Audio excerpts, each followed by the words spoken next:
Welcome back, everybody. We have been away for a couple weeks in a row. I don't remember why we didn't do it the first one, but last week was the Super Bowl.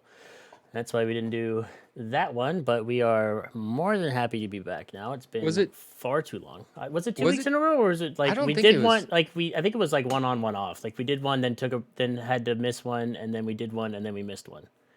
Yeah, I'm sure some of our It loyal was something like followers that. can let us know. I don't I'm know. sure they will let us know. It's been a minute. It feels like. But anyway, tonight is the much anticipated, very hyped up because we've been talking about this for at least a month. Return of our, I don't want to say resident medium because we don't have her on a lot. This is just the second time, but Emily is back again for another interview, and she was so gracious to accept this time. And after Alex was talking about his last reading with him and his siblings with you, we were all very excited to have you back on again. So, how have you been, Emily, since the last time we talked? I feel like it's been probably, what, 6 to 8 months? Yeah, Probably it's been longer.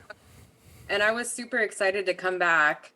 Things have just been really busy. My business is growing and um, yeah, just life is pretty crazy. Yeah, that's great. And for those of the viewers that are new or maybe don't remember, what is it that you do outside of doing readings and that kind of stuff? I Like guess your day what, job. I guess I would say, like, what's your day so job? I've been a hairstylist for about 11 years now, and I started incorporating readings into my hair appointments. And so I'm still doing that, but I'm slowly getting out of that and building my medium business. So it's Well, like that's half awesome. and half now. Yeah. Nice. And that's going well. It's getting up off the ground and going good for you. Yeah, it is. And it's taken a while. I've had to grow my abilities and build clientele, but yeah, it's getting busy and I love it. That's awesome. I'm so happy to hear that. I will say you're back by extremely popular demand.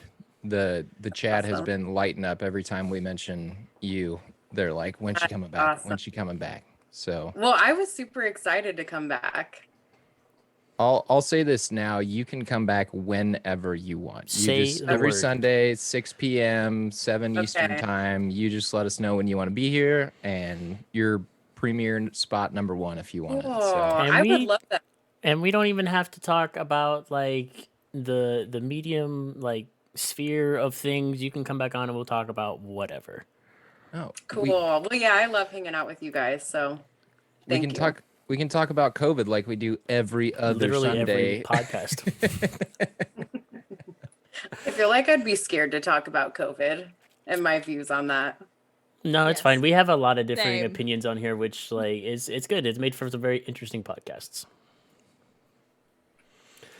That was Cool. part of the reason why Haley got brought on was to kind of break out of like that echo chamber because It's Ben and true. I have very similar beliefs on everything. And Yeah. it was turning into just two bros on Sundays being like, I can't believe this. Yeah, I agree with you. You agree with me. This is great. This is crazy. This is great. This is wild concept. Get out of the vacuum a little bit. Anyway, I gotta check my Twitter because I posted to see if people had questions for you. Oh, true. While you do that, I will start with the one question that I had. And I know Alex just said that, like, well, we'll start with this. For anybody that's here, we'll probably say this again later on. During this interview, if you get, like, you guys are asking in the chat, like, oh, read me, that's not going to be, like, what this is about. So if during this episode, like, something, like, comes through like Emily and Emily is like, hey, is so and so like, or does this resonate with anybody? Then like we'll turn it over to you guys and you guys can answer. We can go from there. But she like we're not gonna entertain y'all just like specifically asking for a reading because that's not what we brought Emily on for. If you want, maybe well, if you want, we can have her like plug all of her stuff and a way to get in contact with her at the end. If you want to, then you can help support her business that way. Correct. I will say last time we did this, you picking up on just somebody that was in the other room next to me with a deceased, a really tragic story actually, and Yeah. I don't want to get it too much and like violate people's, personal lives and stuff, but really tragic story about one of the guys I was with, and a loved one of his fiance ended up passing away. And the fact that you picked up on her with just him being in another room next to me, and he's not that kind of like woo woo kind of guy. Mhm. He's very younger guy, like doesn't really believe or subscribe to any of like the spiritual world, I guess you could say. And after he got done talking to you, in fact, he came to me and was like, because you talked to him once, we got done, and he came to me and was like, do you have that girl's contact information? Like, I want to keep talking to her. Mhm. And he went to the back room and like talked to you for like 15, 20 minutes.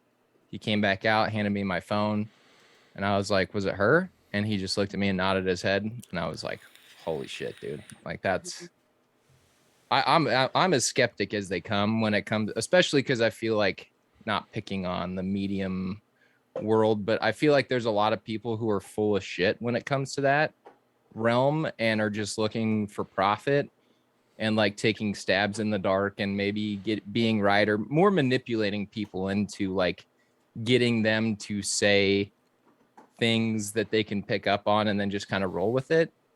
But the first podcast with you and I did a reading with you in person, I can tell you that like if there's a real deal and it's a real thing, I mean, I think you're as close as they come. Like I'm 100% bought in. So Yeah, no, I was the same way. I was very very skeptical the first time, and then after that episode was done, I was like, I had goosebumps and everything, and I was like, all right, yep, this is way more real than I gave credit to the first go around. So as people are slowly starting to trickle in and stuff, my first question for you, because I've been curious about this for a long time, and I don't remember if I asked you the last time. But I've always been curious about like tarot cards and the like readings with those and like how that works or I guess because I've never messed with it or had a reading done with tarot cards or anything like that, so it's just kind of something that I don't like understand. Mhm. So whenever I'm doing a reading, unless it's just like me connecting to your loved ones, I'll use tarot cards. They're basically more of just a tool than anything, or like a little map into what's going on in your life. It's really crazy though, because when you do have a reading, it'll say like what's to come in your future, and I'll get intuitive messages as well that will tell me what's happening, but the tarot cards just kind of confirm them. Hmm. But I mean, it's pretty crazy. Like you'll have to try it because they are always right for the most Yeah, part. like I know, like this is just like tricking you, so I'm like really fighting the urge to be like, bust them out You and let's should do do one it. right now. But like, Like, I'm not gonna do that now. I don't know. Maybe we can talk afterwards. But I Yeah. think I can maybe go get them too. okay, But and we can check it out. But yeah, Sure. I mean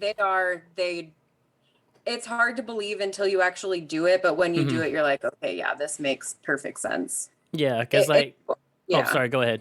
No, I was just gonna say if somebody's like if they're not as open, sometimes it won't make as much sense. Normally it does though. You have to be really, really closed off for a reading to kind of not make sense. Gotcha. Yeah, and I was like curious about it too, and this is like probably how I first like, well, not first, but like what kind of piqued me on it is like there's some people that do like the tarot stuff on like TikTok, and they're like, oh, if you see this like at this time or whatever, like here's your message, and I'm always like, like I don't know, and then I think they're like just vague enough on those where like you can kind of maybe like make a connection to yourself.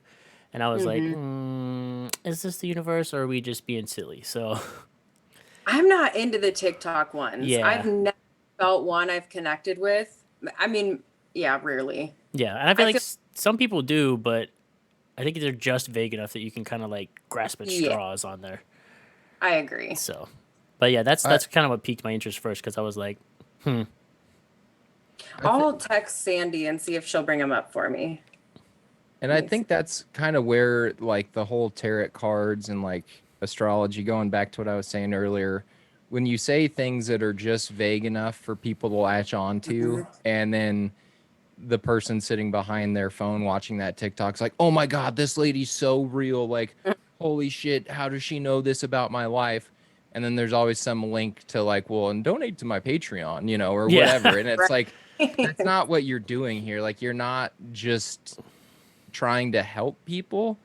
And like the tarot cards themselves aren't magical. You know, it's Right. not like you buy a magic set of tarot cards. It's the person that's wielding the cards Mhm. that has the ability to decipher and, like you said, kind of get like a roadmap as to where your life is, where it's Mhm. going, that sort of thing.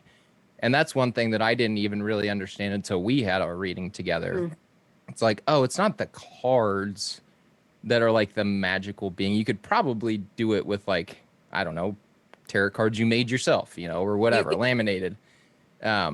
It's not the cards themselves that wield like the mysticism or the power. It's you're using that as a tool, like a roadmap to kind of get a grasp as to what's going on. Right. Mhm. Oh, okay? So I have another question since we're kind of on the tarot card topic, and I like history a lot. So do you like happen to know, I guess, like the history behind tarot cards and like how they came to like be or like and like used and everything like that? And, like, because I'm curious about that kind of stuff as well. I don't have a ton of information on it, but I know they are ancient. Yeah. Like people have been using them forever. I feel like they started somewhere in Italy. I don't know if it's like completely clear though, Mhm. as far as where they actually did originate. I don't think it is clear.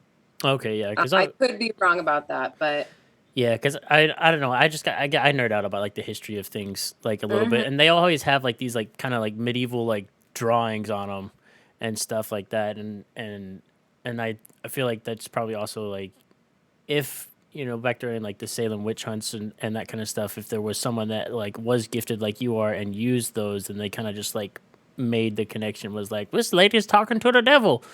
right, She's out here using yeah. these cards with all this crazy symbology on it and all this kind of stuff, and they thought it was magic or whatever because they just didn't know. You just don't understand. But yeah, I always nerd Well, out about the history of stuff. you can put intention into anything too. So Hmm. there's actually people who use literal playing cards as tarot cards. Hmm. Or you can use like rocks or yeah, you can really use anything. Interesting. It's very interesting. Yeah, it is super crazy. What are your thoughts on astrology? Um, honestly, I believe it 100% for the most part. I just over time knowing so many people and how they're so connected to their signs or their moon signs or because not everyone knows, but we have more than just one sign. Like if you plug in your birthday, the time, the place, they'll give you like your moon sign, your rising sign. It goes on and on. But Yeah. the deeper you look into that, it's crazy how much sense it makes. I mean, have you looked into it? I personally like haven't like I've only just recently through some other people that I know that like I guess they consider themselves pretty like spiritual people like in that realm of thing talk about like their rising this their moon that their freaking whatever it is, and I'm just like I'm lost in the sauce, dog. I just Uh-huh. know like I know what my birth sign is, and like that's about it, and some of it hits for me, some of it doesn't. I've always thought Mhm. that it was just like just vague enough that you're like, I Yeah. could draw a connection here. See if you can, I mean, if you're interested, not everyone's into it like I am, but if you look at your other signs, see if Hmm. those make more sense too. Because You know like what? your I'll do moon it right sign is now. what would, okay, do it. Your moon is going to be what like represents your emotions. So Oh, what is it? Astrology sign like, calculator? Let's just look that up and see. yes. Zodiac calendar. Instantly check your zodiac sign. We already know what my zodiac sign is. See like if you can look up what your moon sign is. Okay. Let's do What's your horoscope sign or your Scorpio. sun sign? Oh, me too. Oh, word. Scorpio moon sign. Let's see what that says. See, and that's where I feel like, again, going back to what I was saying earlier, like when people read their horoscope in like the newspaper or whatever back in the old days. Yeah. I'm old enough to remember that when you would actually read like your horoscope in the daily newspaper. It was always vague enough to where it was like, oh my God, okay, I need to take a big chance, and Yeah. it would be like around Christmas, it'd be like, take times to show your loved ones that you care for them. It's like, oh, I'm going to go buy them gifts, like Right. it's, I mean, I know my moon is in Gemini. Okay. Goodness. So yeah, are you very like, I don't know, I feel like Geminis, they're the twins, so they can be two different ways. My mom brings up a good point that he and his twin brother are like nothing alike. I mean, they are somewhat alike, but there's a lot of differences in how, like, how do I want to say it? Like, live their lives or their decision making, or like the paths that they've taken in life are much different. Mm-hmm. How would you, I guess, reason or have an explanation to where, you know, two people, same sign, same birth time, same birthday, would have, you know, two such different paths in lives when it comes to like astrology? Yeah, that's a really good question. So when you look at the signs, there's balanced and there's an unbalanced version of the sign. So maybe one's a little more balanced, maybe one's a little more unbalanced. But a lot of times, if you do look at twins, there normally is one that's more balanced and a little less. So Gotcha. Yeah, I've talked shit on astrology for a long time. And not to say that it's not true, but again, more so like the girls on Twitter that are like, "Oh, Mercury's in retrograde. It totally makes sense why I'm being such a total bitch this week." Like, no, you don't get to blame being a bitch on the stars. Like, you know Yeah. what I mean? I feel like people use it as a justification Low key. to like either be shitty to people or like, "Oh, that's why I'm so depressed." No, you're depressed because you're sitting inside all day on Twitter and you're not getting any sunshine. Like, I know depression's a real thing. I can exercise myself to death and I'm still going to struggle with depression. Like, that's not the answer for depression. But sometimes when you were feeling shitty, it's because you're spending too many hours on your phone, plugged into social media. So stop blaming the stars and go outside and get some exercise. Like, that's my beef with it. I do feel like there is something to this, like the Mercury retrograde and the like the moon phases, if you follow it. For me personally.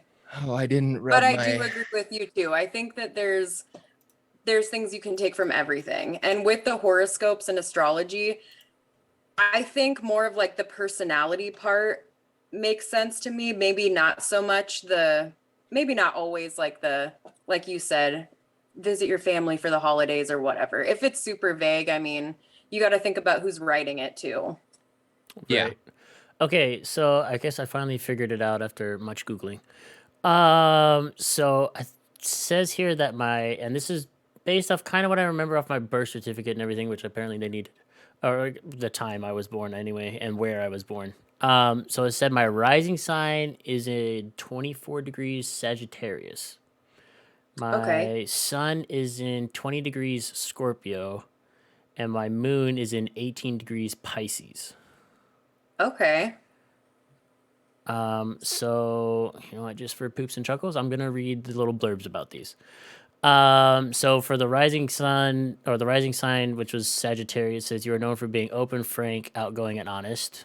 At times, though, you are also blunt and quite indiscreet. Others have to learn to not take everything you say personally because you usually do not mean any harm. You appreciate living your life in a straightforward and simple manner. You dislike social niceties and consider them to be hindrances to real communication. Facts.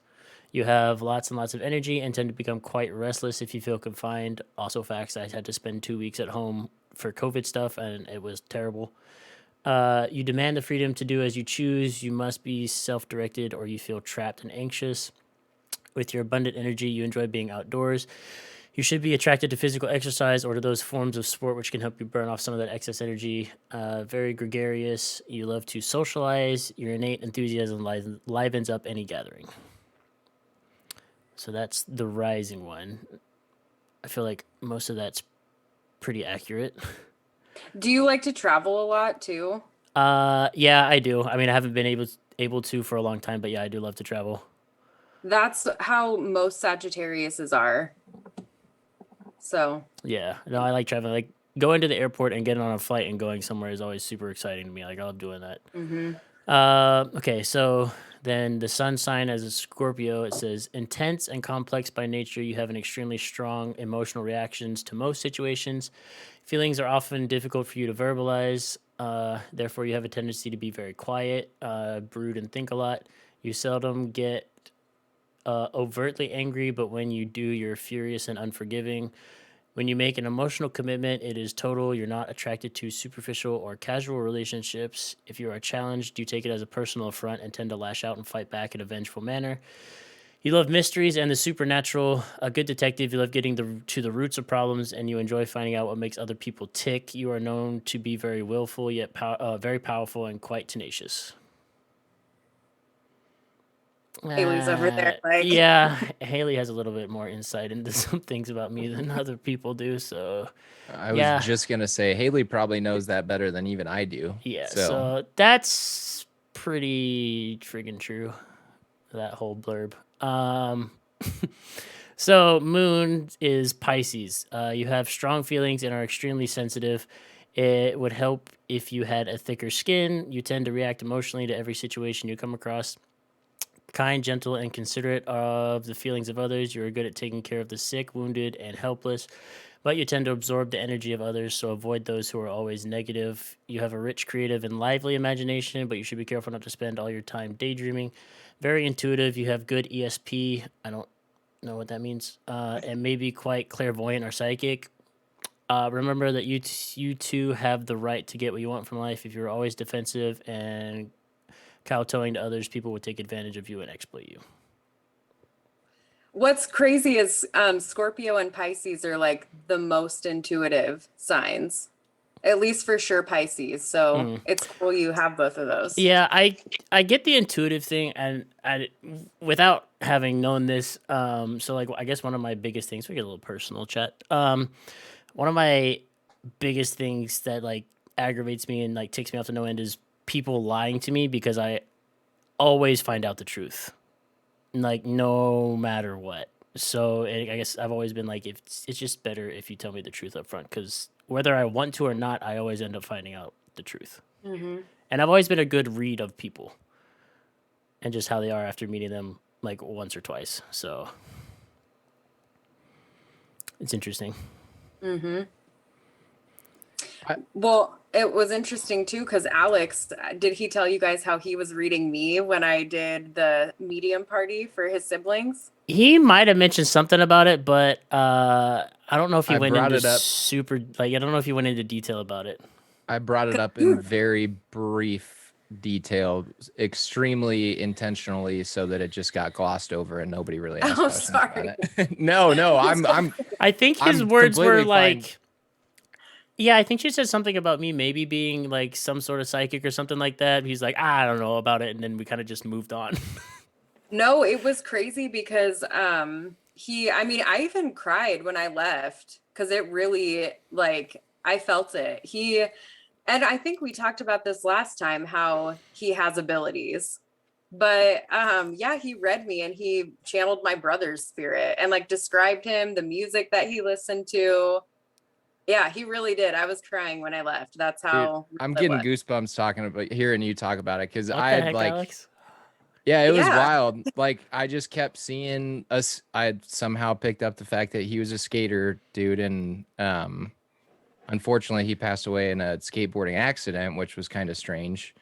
And I just like pictured him at like an 8th grade locker, like being like, dude, Blink 182, like this new album is so sick. Like he just like was flexing, like not flexing, but like He was very telling excited me, about like, it. dude, you like the same kind of music that I do. Like my first CD that I bought as a kid was Enema of the State, Blink 182. Never forget it. Hot Nurse on the front. So stoked Word. on my way home.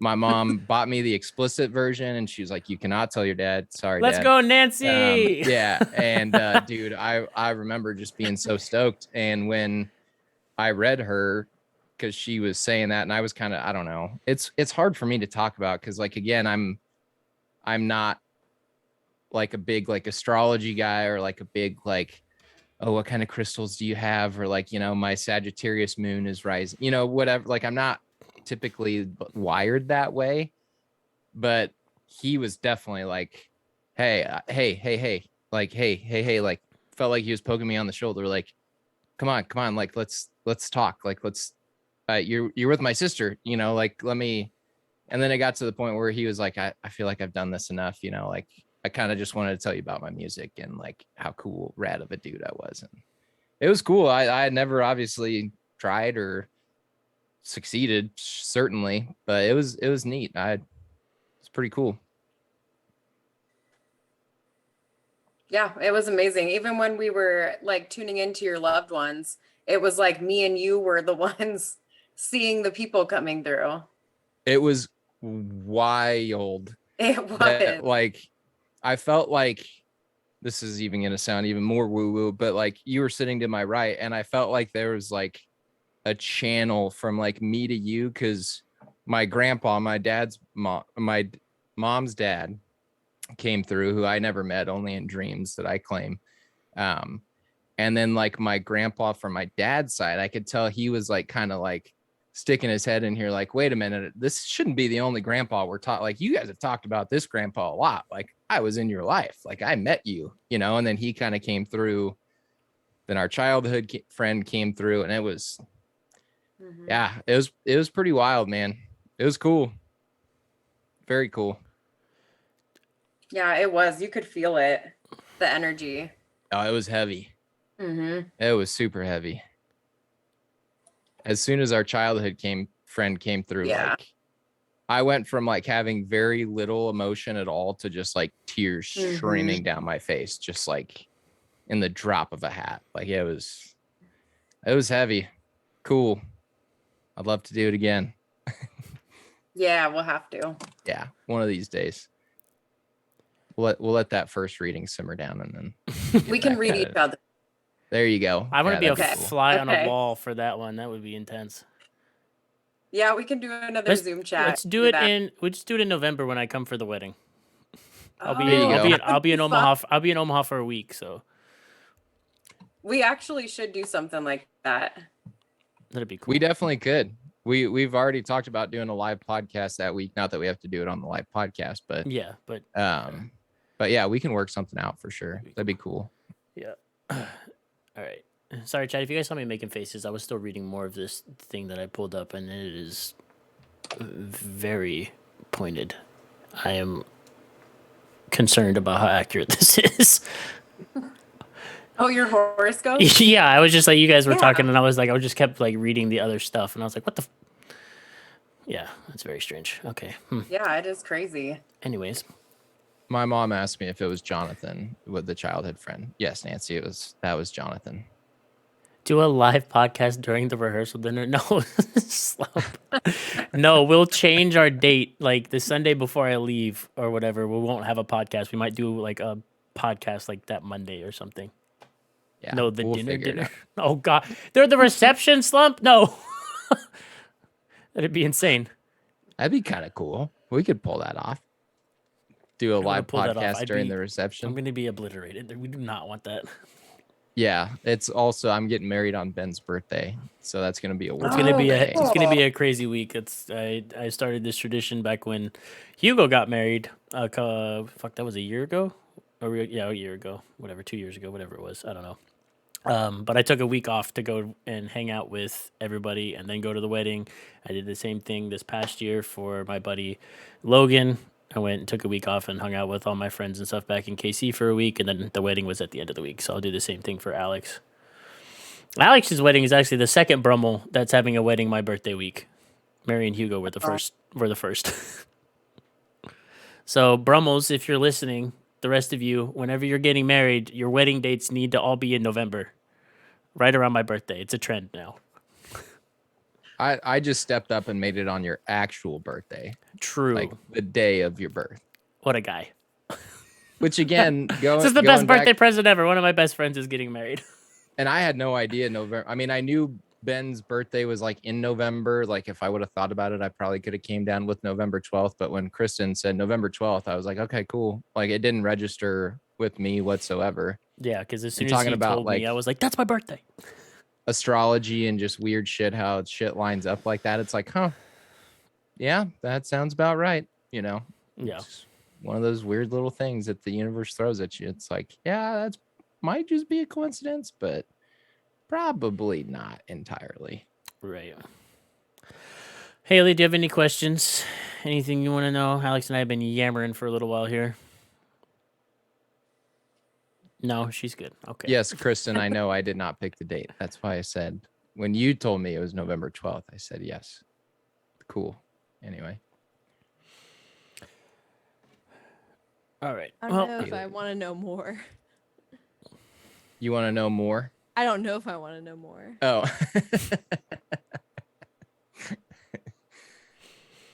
So on your readings these days, it's more of like tarot card readings and less of like kind of the experience we had at the end where we just kind of try to channel loved ones and that sort of thing. Is that right? It's pretty even. I mean, Okay. I'll have people who just specifically come to speak with loved ones and people who just kind of want to know what's to come. As far as the future too, it's crazy. I mean, there was one of my clients who I told her she was going to be moving in a couple months. And she was like, that's not on our radar. Like, we're definitely not doing that. And then that month that I was like, you're going to be moving, she did move. oh, I think I remember you saying that the last time. Yeah, that was Yeah. That was crazy. That was a crazy story. Yeah, that was a crazy one. It's a lot of stories like that where it's just really shocking how Hmm. I mean, it still surprises me. Yeah, I think as for you haven't been like I guess officially doing this for that long, but at least having this gift for the majority of your life, I can still I'm still like surprised that you get surprised by things. But you know, people are always different, so there's always something crazy that you haven't seen coming out of left field. Yeah. I love it so much too, so I think I just get excited and like nerd out on it. All but right. Yeah.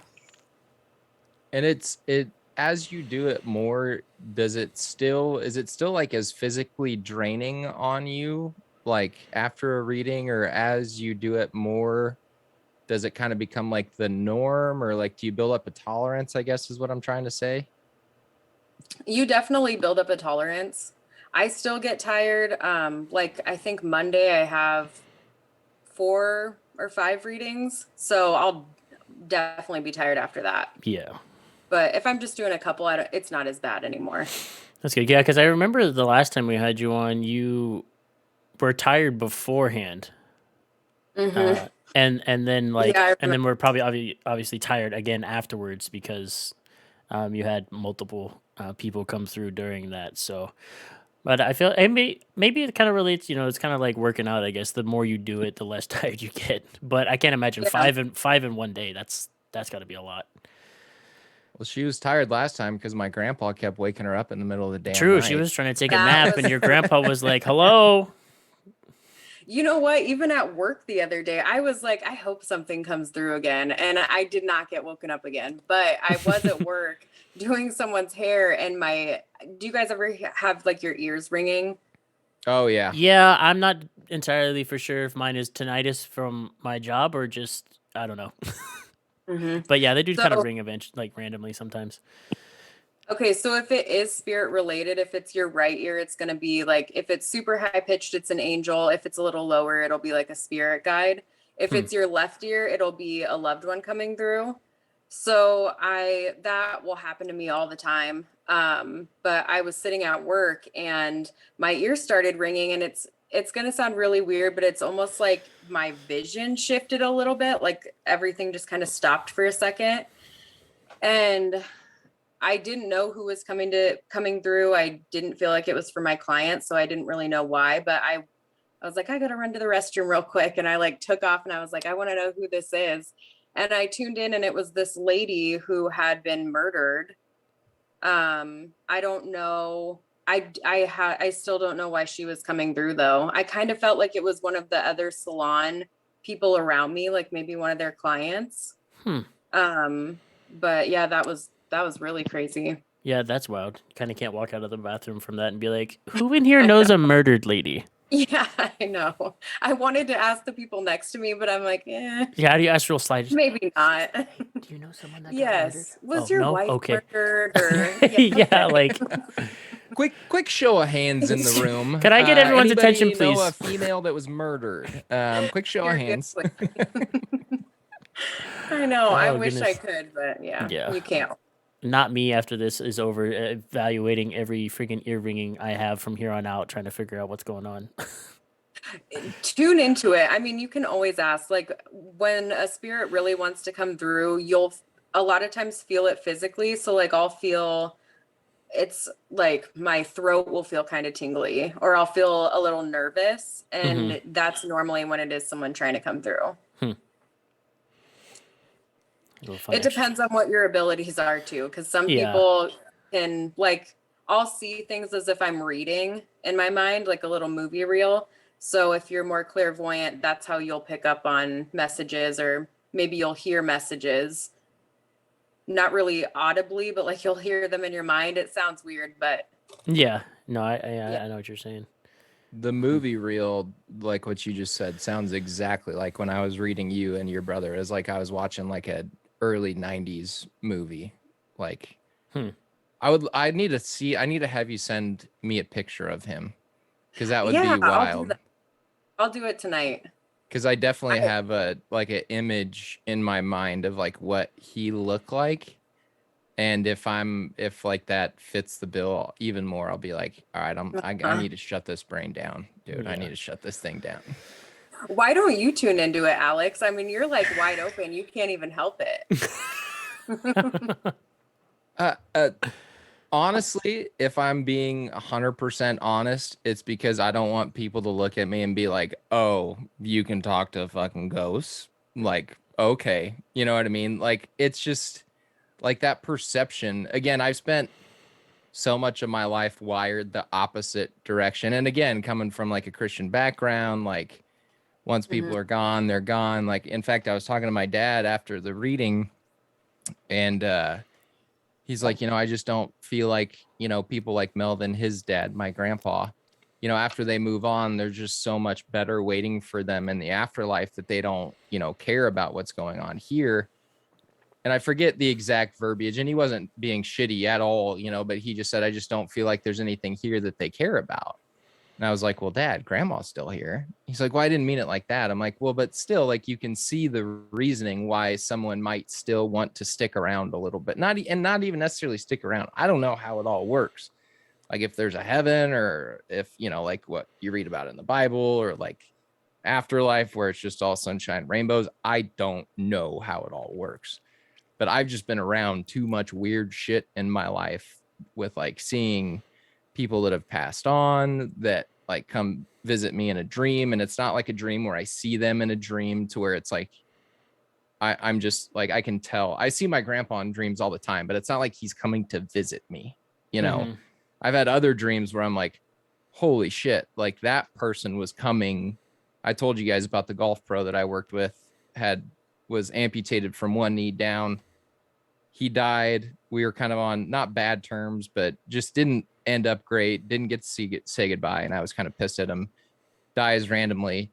He comes to me in a dream when I turned the corner at an aisle, and he's standing there smiling at me with two fucking full perfect legs, just kind of smiling at me and nodding at me. And I'm like, okay, like Dennis is good. Like, and that wasn't like just, oh, I saw Dennis in a dream, where we were hanging out with people or whatever.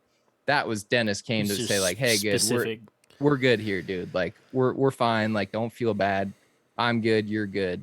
Don't harbor anything or feel bad about it, And I don't know. I just don't. I've never really tapped it. Maybe I should. I don't know. It's just so kind of foreign to me, I guess. Yeah. It doesn't necessarily scare me, but I also don't want that stigma of people being like, oh, Alex thinks she's a medium, Yeah, no, it's like one of those weird things, because I could share your thing, because I, grew up in a Christian household. I was a freaking preacher's kid for a long time. So like everything in this like sphere was always like, no, it's not real, or like that's devil stuff or whatever. And then, you get taught through church that like once people are gone, they go to heaven, you can't talk to them anymore. And then you come into like contact with people like Emily, and you're just kind of like, you came in like me the first go around pretty skeptical of it, and now you're like more open-minded to it. So like my thing is like, so it, if there is a heaven and hell, is it kind of like open, they can just come and go if they want to, like it's weird, but it's also like kind of interesting to like think about.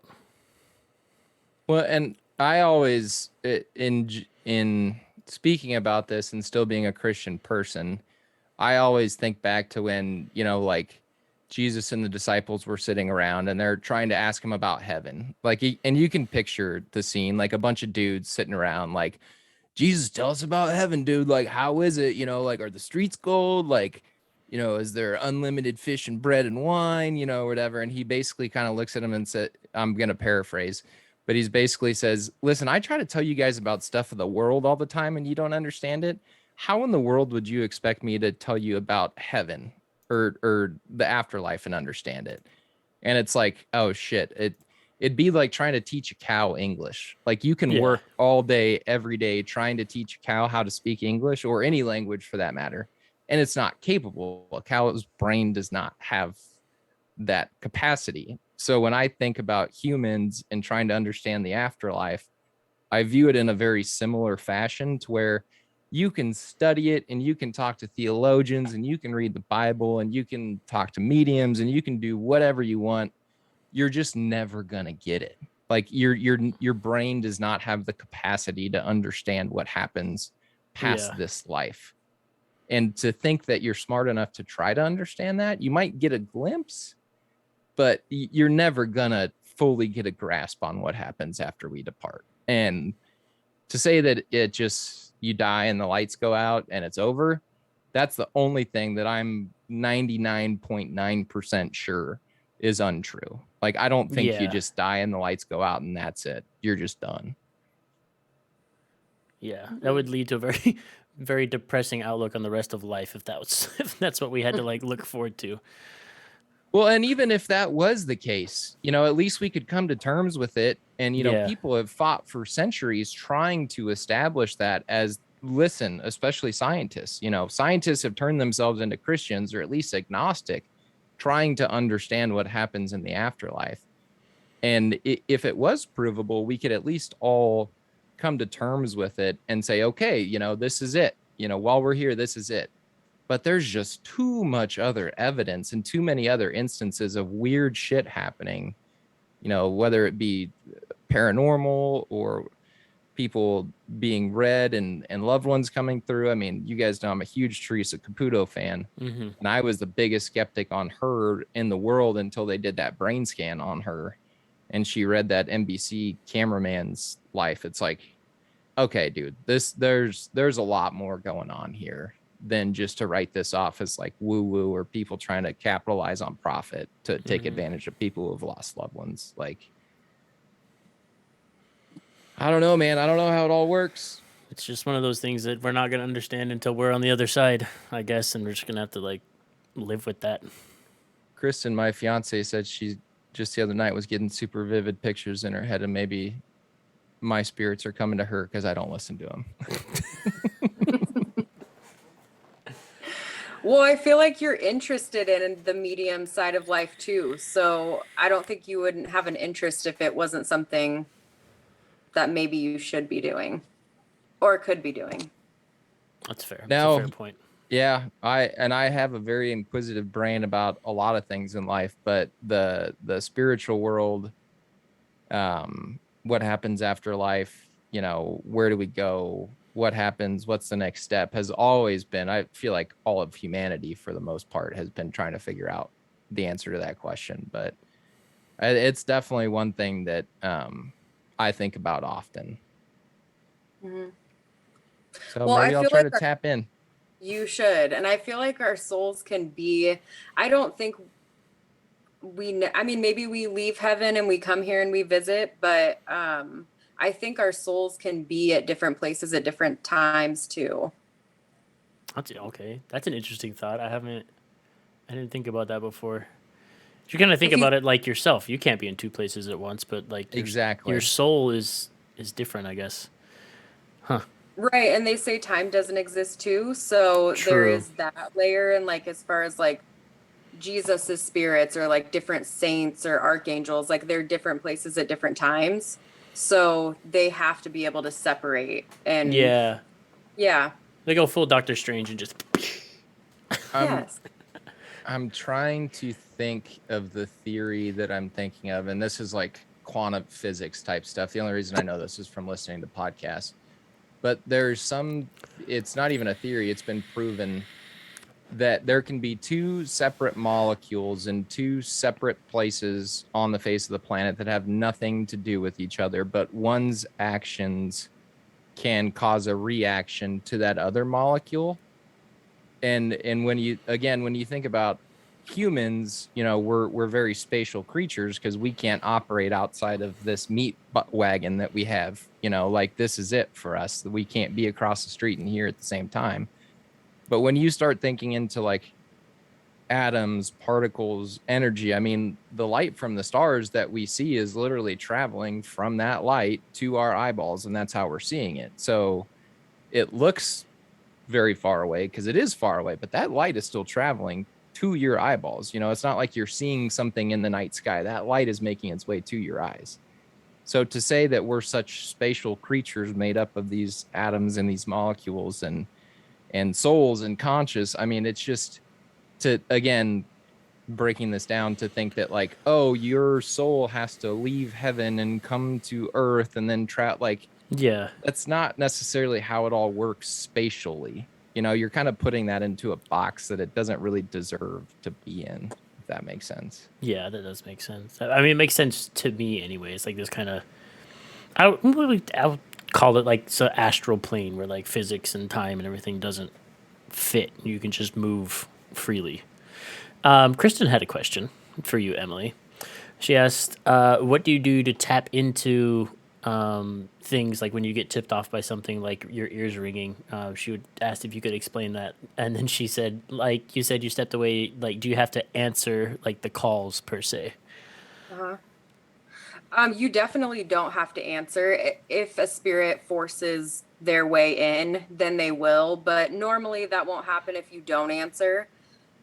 For me, I would say figure out what your abilities are. So I'm sure you guys have heard of like clairvoyance, clairsentience, like that's crossed your path before. So kind of figure out like where your abilities lie. For me, I'm very sensitive as far as like I feel things very easily. I'm very empathic. But I'm also clairvoyant. So if I close my eyes or just I'm kind of looking away, like I said, I'll see like a little movie reel. So I will literally ask like, okay, who is this? Like, what do you want to come through and say? I'll just kind of close my eyes or sit in silence and see what comes through. Do you say it out loud or like in your head? Just in my mind. Okay. Gotcha. Yeah. Interesting. So my only like taking notes over here. So my only like I guess way I can relate to stuff like that, because I haven't like tried to tap into anything because I don't feel like I have any type of gift like that. But so I have like two instances I can like fully remember in like my life where like I'll get a smell, and then when I get that smell, like in my brain, I can see the picture like super clear. So like there was this one time I got very recently there was a smell that I smelled at work, and like in my brain it took me right back to when I was in boot camp for the Marine Corps, and I just saw the bathroom in boot camp like clear as day, like in my brain, because that smell was like the exact same as like how that bathroom smelled after we like cleaned it for the week or whatever. And then the only other one that I can remember that was like super vivid was the same kind. I don't know why it's always bathrooms, but the second one is like I smelt the smell again, but I and it had been years since I was in elementary school, but I was like immediately in my brain, like the only thing I could see was like the hallway and like the entrance to the bathroom of my elementary school back when I was like a kid. And it was just like super clear. And I was like, I stood there for a second and I was like, well, that's weird. And then I just like kind of shook out of it and was like, all right, well, I guess I'm just going to go about my day. So like, that's the only type of like like how I could like kind of relate to you guys having like a movie reel like in your head. But like that threw me off the other day when it happened, because I was like, I'm not there. I'm not there anymore. It was strange. Well, we all have abilities too. So it's just kind of whether you tune into it or not. If you did have something similar, like your ear started ringing and you wanted to tune in, you could too. It just takes practice. So Yeah.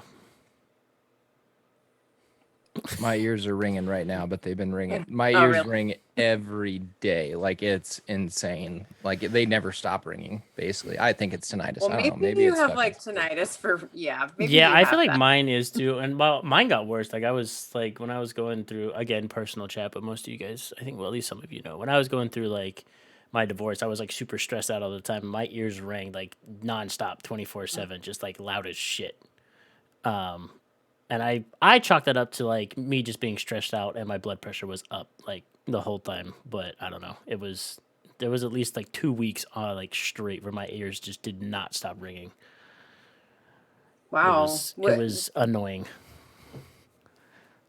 Hmm. It was like Well, I would be trying to like lay down and go to sleep at night, and all I heard was like in both ears, just like loud as all get out, just this high pitch ringing, and I was like, I cannot sleep. yeah, that's horrible. It was terrible. Yeah, I feel like that might not be. I don't. I'm pretty sure like yeah, Yeah. like that. That's not. That was like I said, that was like stress and or like tinnitus combined, just to be the worst thing ever. And I feel like maybe that's where I would struggle also to be like, am I making this up in my Mhm. brain? You know what I mean? Like, am I just making this up? Like, I have a very vivid imagination. Like, I'd always say if I could find a movie director and get to him right when I wake up from dreaming, I could be like, bro, we got the next box office hit. Like I've had some dreams like about the world ending that like I'm like, dude, we could put this in a script. This is a Like, Michael Bay film. wild. Like, but again, I have a vivid imagination and like I don't rest well easily and I'm constantly in like think mode. Like I don't sit still very well. And that's where for me, like if I was gonna try to tap into that, I would always be second guessing myself, like, am I making this up in my brain because I want to believe this is real? Like I feel that way about aliens. I want aliens to be real more than maybe anybody else on the face of the planet. And I have to temper myself sometimes when I read an article being like, this is it, dude. This They're is it. freaking We've here, got the man." proof. Then the next day it's like, no, that hut on Mars was actually just a rock and it wasn't an alien civilization, you know, like, but I Yeah. want it to be real so bad. Like it's tough to discern what I want to be real and what is actually happening, if that makes sense. Well, so you have to practice a lot too. Like when you are actually starting to practice doing readings, it is intimidating because you don't want to, I mean, you're putting yourself in a vulnerable place to say what's coming to your mind, and then maybe it's right, maybe it's wrong. So I totally Yeah. get that. You just, over time, like I felt the exact same way, but over time, people validate it. So then you Mhm. do know. Yeah. And it's stuff you wouldn't, I mean, there's no way you would just be able to guess, basically. Yeah. Yeah. Well, that's how I felt when I was talking to you about your brother. Like I Mhm. was like, I'm gonna be so wrong, and this is not gonna make any sense at all. And then the more you were validating it from him, like, oh shit, okay. Like, and you just kind of keep sinking in and kind of keep sinking in, and you're like, oh no, I got him. Like, I got him. You know, this is him. And it's cool when it works, you know, but at the same time, to just be like in your car, like if just to take your example, and I know you're way more practiced and you're making a business out of this, but like if I felt my ears ringing in my car and I was like, okay, who is this? You know, and then even if it was, you know, really somebody trying to talk to me, I'd be like, dude, you're making this up. Like, there's no way. Like, this is bullshit. Stop it. You know, just go back to your podcast and go on with your day, you know? I get that. It is a little cringy to put yourself out there when stuff comes through. That's a great Yeah. word to use. Yeah, Yes. Yeah. I Yeah. completely understand that. What about like lighting? Does like certain type of lighting like mess with you or Or help maybe. help? Like, let me put it this way. I despise like those long light bulbs The that are in a fluorescent- tube. the Yeah, tube, the yeah. fluorescent. Like Ooh, when I yeah. go into a store, like I do not like being in the store too long. If like, you know, Sam's Club has all like the fluorescent type lighting, like I fucking hate it. Like it will make me like not physically sick, but like I just don't like Hmm. it's weird. Like light in our living room, like I will never have the ceiling fan light on because I just hate it for whatever reason. Always flip the lamp on, turn the ceiling fan light on. Like I can't stand it. Like No, I'm the same way. I like live basically like in the dark because like my living room doesn't have a ceiling light like in the actual like so it's just a lamp which I love because I can just click the lamp on. It's not like super bright.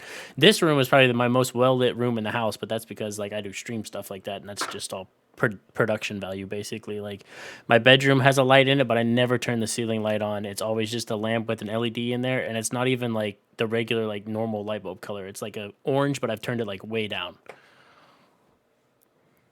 So yeah, like bright fluorescent light like that. I don't like. I don't like being around that either. And even being in stores in general, like sometimes the light's bothering me, or sometimes I'm just anxious because there's so Mhm. many people around. Yeah, I couldn't You imagine guys get like that? I don't get anxious when there's like a lot of people around because I've always been like an extrovert and like outgoing. So being out and around a bunch of people like gives me energy. So when I'm home alone, which it's changed now that I've gotten older and like I live by myself now for like, but it does still like get draining sometimes. Like if I'm home for long periods of time by myself and not around people, I get super tired. I'm just like, I guess I'm gonna take a nap because I can't. I guess I'm not feeding off everybody else's energy to like keep going. So I don't get anxious like that. I don't get anxious around people either, but that's probably I'm an introverted extrovert. You know? Um, But when you're in like a store, and I apologize if I already asked you this question last time, but when you're in a store, you know, like walking down the aisle, like, and you get like an earring or whatever, you know, does that happen to you to where you're like in public situations and you're like, fuck, someone's grandma is trying to get through, you're not even grandma, but you know, somebody, some female presence who was telling me that she was murdered is trying to come through, like just in Yeah. proximity. Does that happen? Yeah, it does happen sometimes. More now too, like the busier I'm mhm. getting, the more readings I'm doing. But yeah, it definitely does happen. And like I said, sometimes I say something, sometimes I don't. A lot of times if it's I'll be coloring my client's hair and their sister is coming through. And so I'll normally tell them. Grocery store, not too much, but sometimes. Yeah, I was gonna say because And like if you feel like you're anxious like around people, I feel like I was gonna be like, well, is it because you have like a clamoring of voices trying to get through and be like, yo, my daughter's over in aisle 4 buying bread right now. I need you to go talk to her. Or then some other person's like, my son's at the meat counter. Like I And also, I feel like I'm picking up on I feel like I'm reading their energy too. So mhm. not only will it be a spirit maybe wanting to come through, but I'll feel that person's energy and what they're like and what's going on with them. So that can be a lot. Yeah, I could imagine. Actually, I can't imagine. I was gonna say I could imagine, but I literally cannot imagine. That would be very draining. Yeah, it is. It is Like, crazy.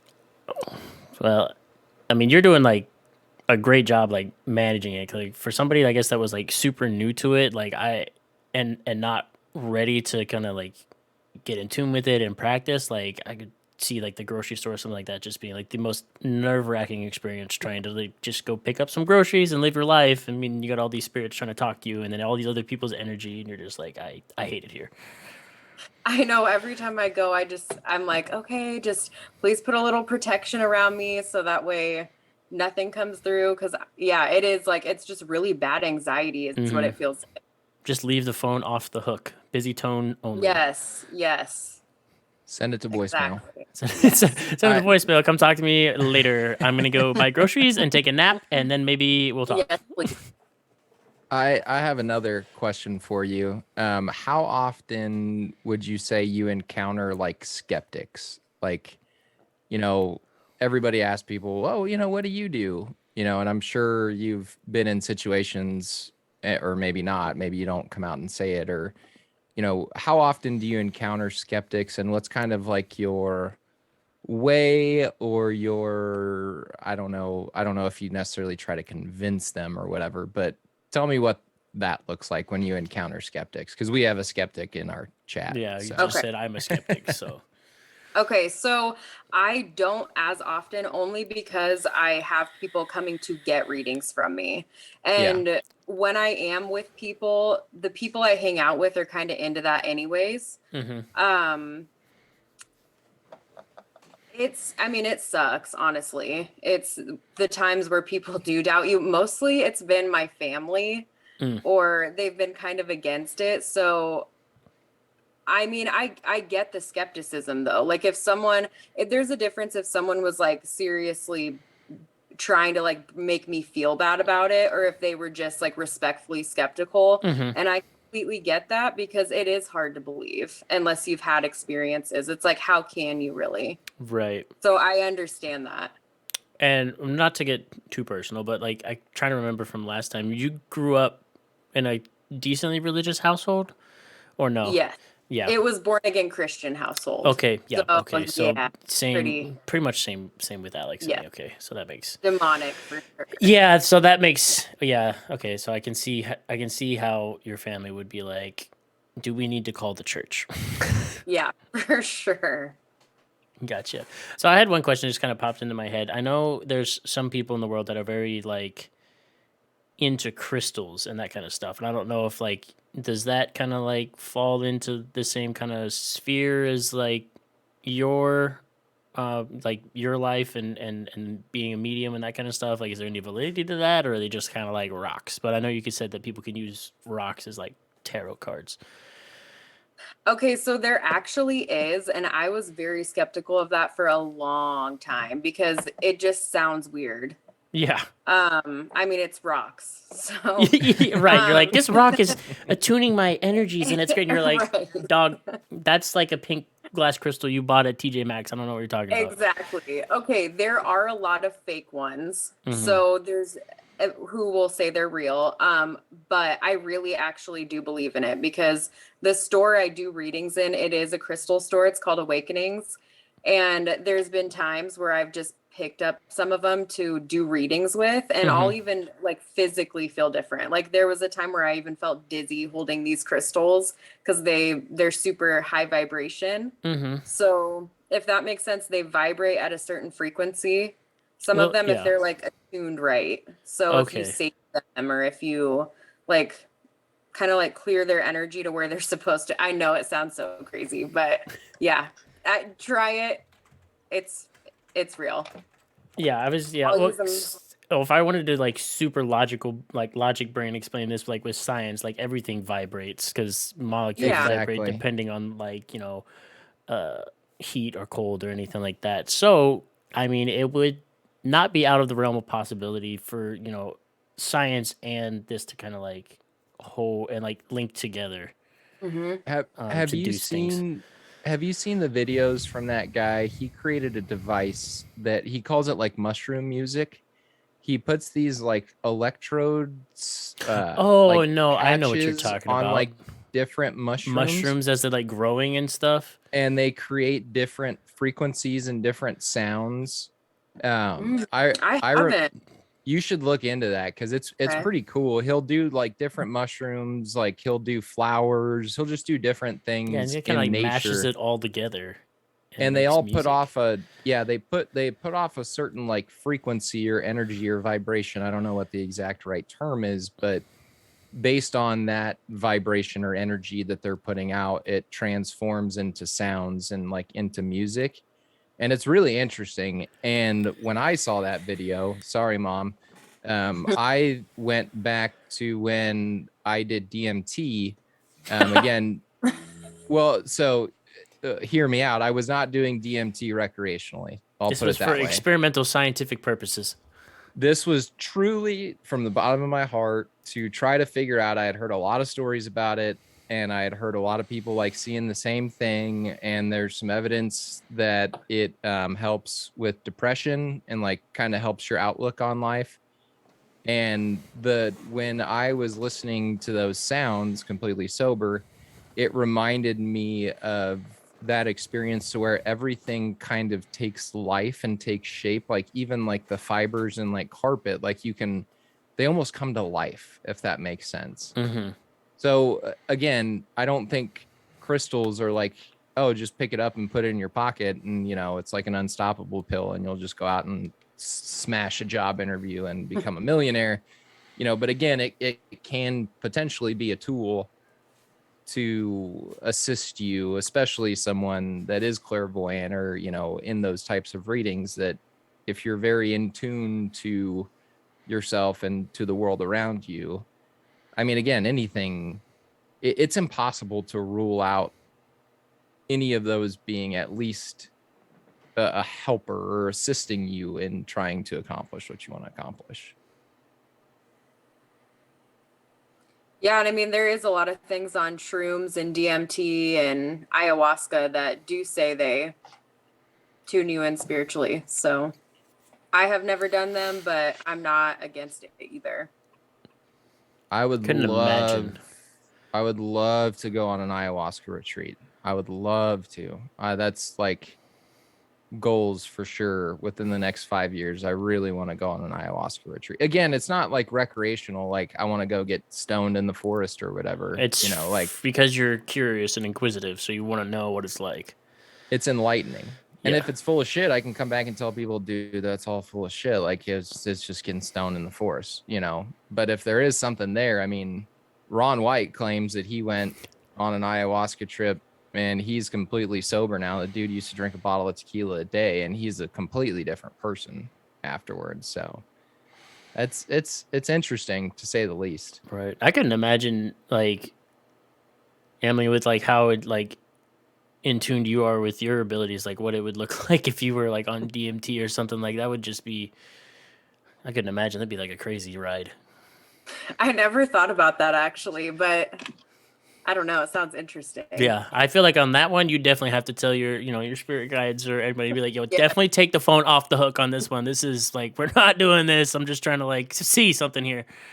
I might be into it actually. I might be like, all right, just show me everything. Yeah, well, Exactly.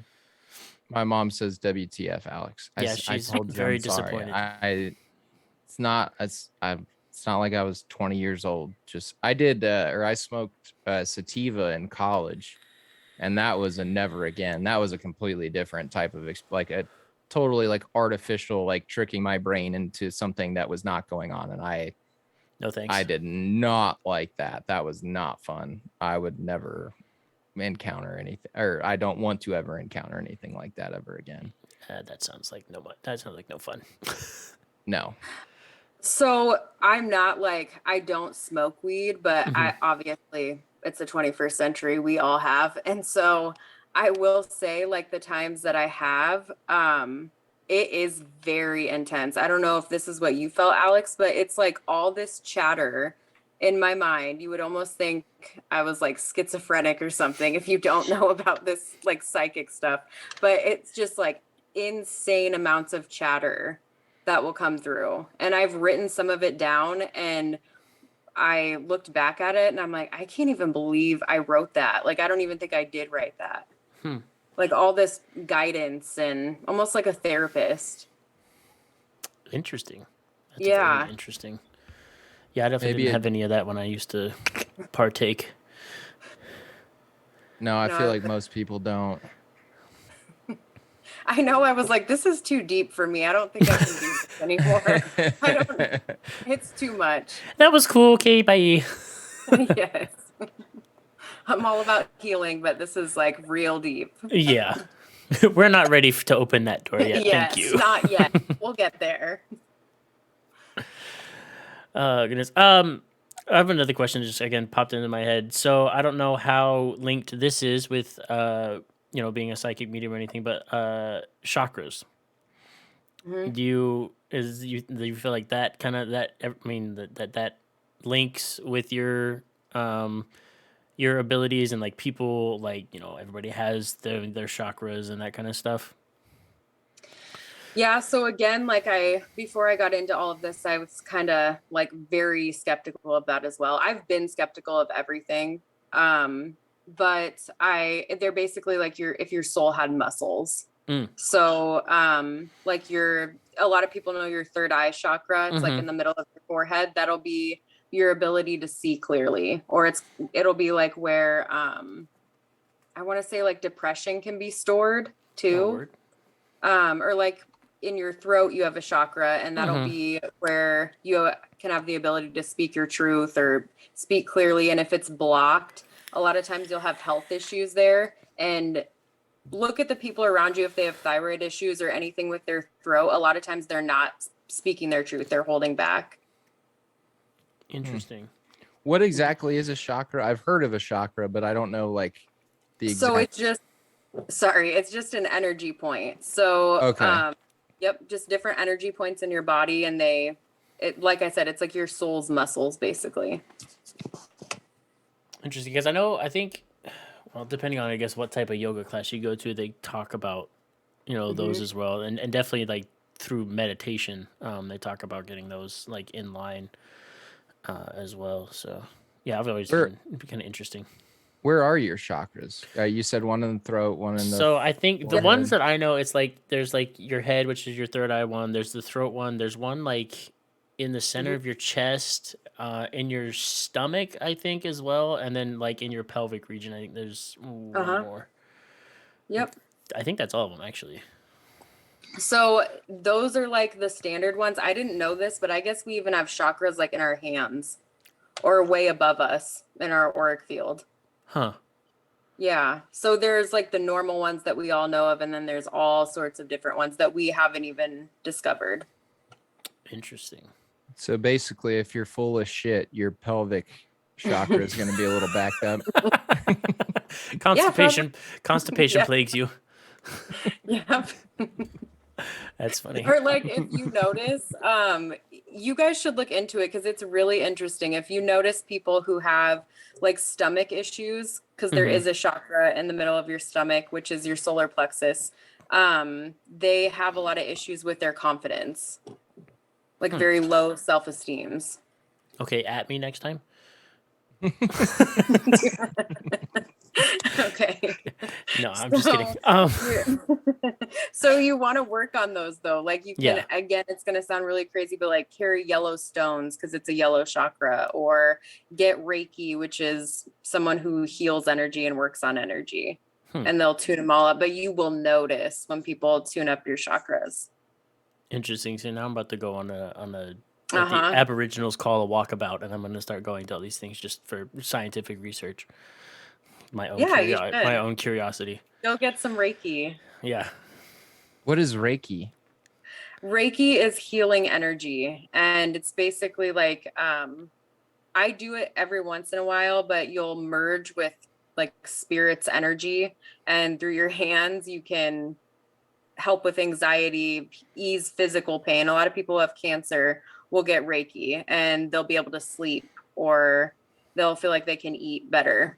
Is it like a treatment or like something you drink or like an oil Okay, or? so let me get my iPad like situated. Okay, so if you guys go like this with your hands and like just do that for a second and then pull them apart, you'll feel energy in between your hands. Do you guys feel that at all? What the hell? So that is like you'll use your hands. You don't even touch the person. It's just you're going like you'll go over their chakras. So if someone has a broken heart, you can ask, like, you have to get trained in it, but you'll ask like the Holy Spirit to kind of come through you and help put your healing into this person that you're working on. Huh. And it does work. I got certified in it, and I was like, this is really hard to believe. I don't know. And when I got certified in it, I 100% believed it, because I was working on this kid and like his eyes were twitching when I was over his eyes. He was swallowing when I was over his throat. His hands were moving. Like, it was crazy. That's interesting. Yeah, see, this is the shit that I'm like, man, it's wild. The you rabbit know? hole goes deep. I know, it goes so deep. But our world is so much different than what we see and like True. what we do in society. I mean, we're born to go to school and work, Mhm. but the world is actually so much different than the societal norms. Yeah, Like we're society's spirit. just boxed everything up Yeah. and said these are your parameters. Yeah. But I mean, really, we're spirits. We Mhm. come from somewhere else and we're in space. Like life is a lot crazier than we all look at it. True. So yeah, I know you mentioned auras a little while ago. Do you have the ability to like see people's auras and like the color they give off and that kind of stuff, or no? Yeah, sometimes I don't practice it as much. But yeah, if I practice it more, I would be able to see it more. But every once in a while I will. Okay, so what is that like? At least for you, what does that look like if you were to look at somebody and see like their aura around them? So you'll just see like a little light around, probably like right above my head. You'll see a little light around them. Oh, so it's kind of like an outline. Uh-huh. Yep. Interesting. Yeah, and it'll be different colors too. Right. And do people's auras change? I guess like based off like what they're going through, or are they just kind of like standard? No, they do change. Hmm. Yep. I remember the first time a woman walked up to me, complete stranger, and she was like, "You have the most beautiful aura." And I was probably in college, and I wanted to be like, "Are you on drugs?" I'm like, "What are you talking about?"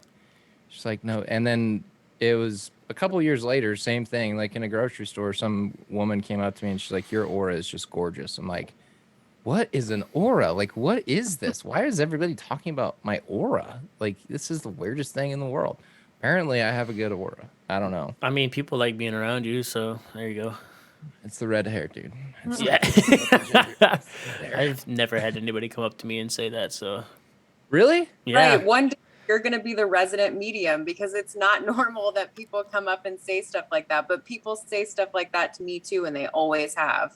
Like psychics will come up to me and say, "Oh, back in the day, like before I was doing this," they'd be like, they would just come to me a lot randomly. So yeah, it's not normal that stuff like that happens. I want to know, show of hands in the chat, if anybody's ever told you about your aura, because I swear to God, that's happened to me for sure 2, if not 3 times in my life. I think 3 times. Kristen had it happen to her. Oh no, we're about to have a medium couple.